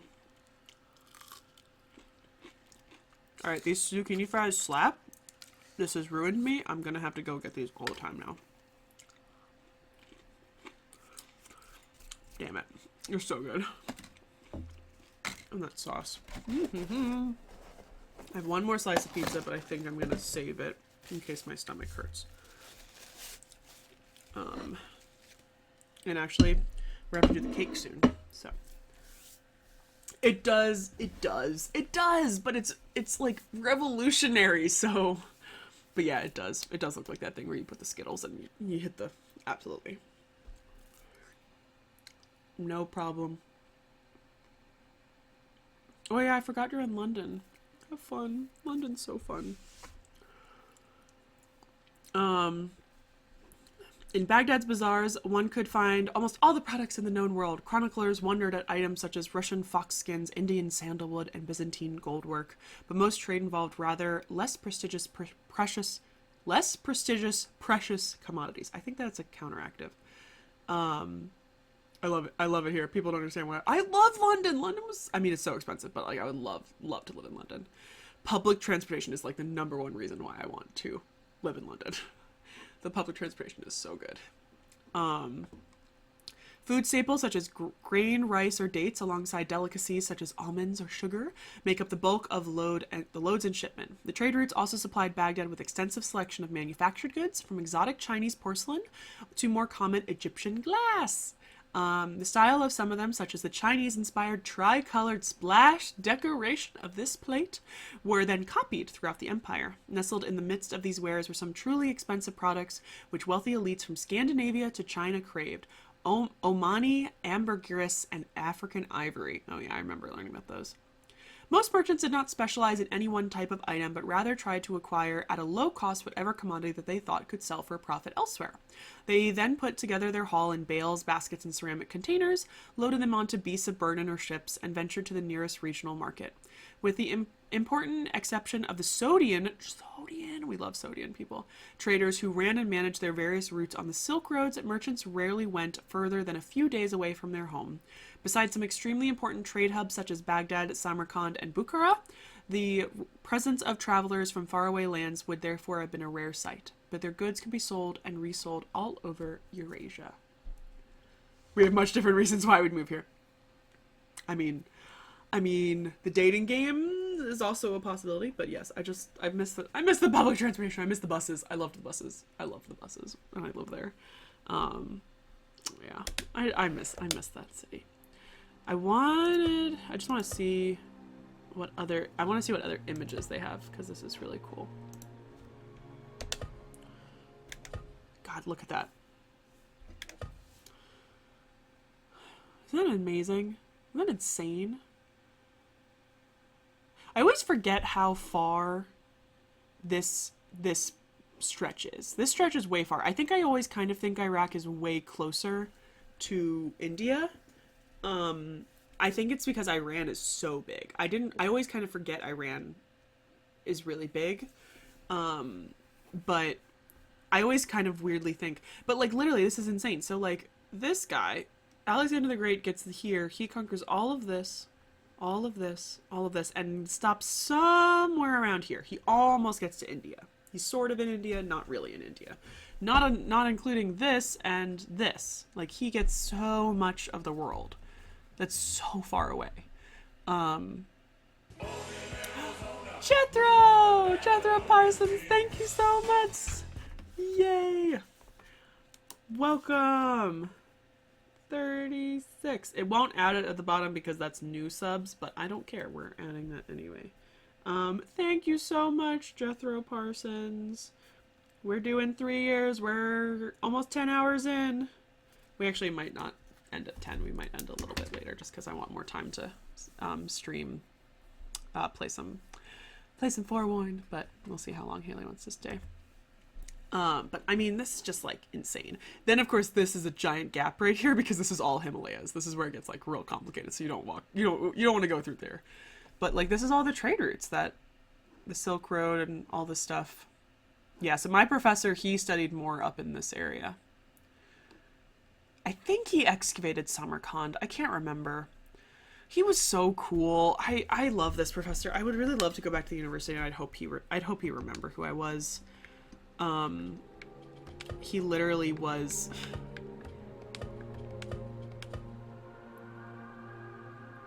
What the hell are those? Sorry.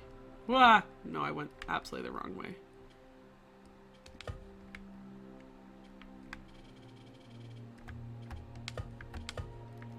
Oh, that's the stars. That's the stars. I was just looking at the photos. They're almost.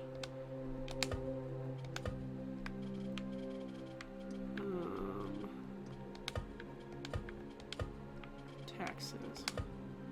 Yeah, so there's the Abbasid Empire. Oh, there's that thing that we saw. That was real. Oh, and this. This is an actual map of Baghdad, which is really, really cool. 12th century copy. Oh my god, hiccups. 12th century copy of a 11th century, 10th century original. Prisons. Ooh, a key. That's very cool. And then this was the other part that were more. They don't show the actual pictures though. So I think that is where we're gonna wrap up that.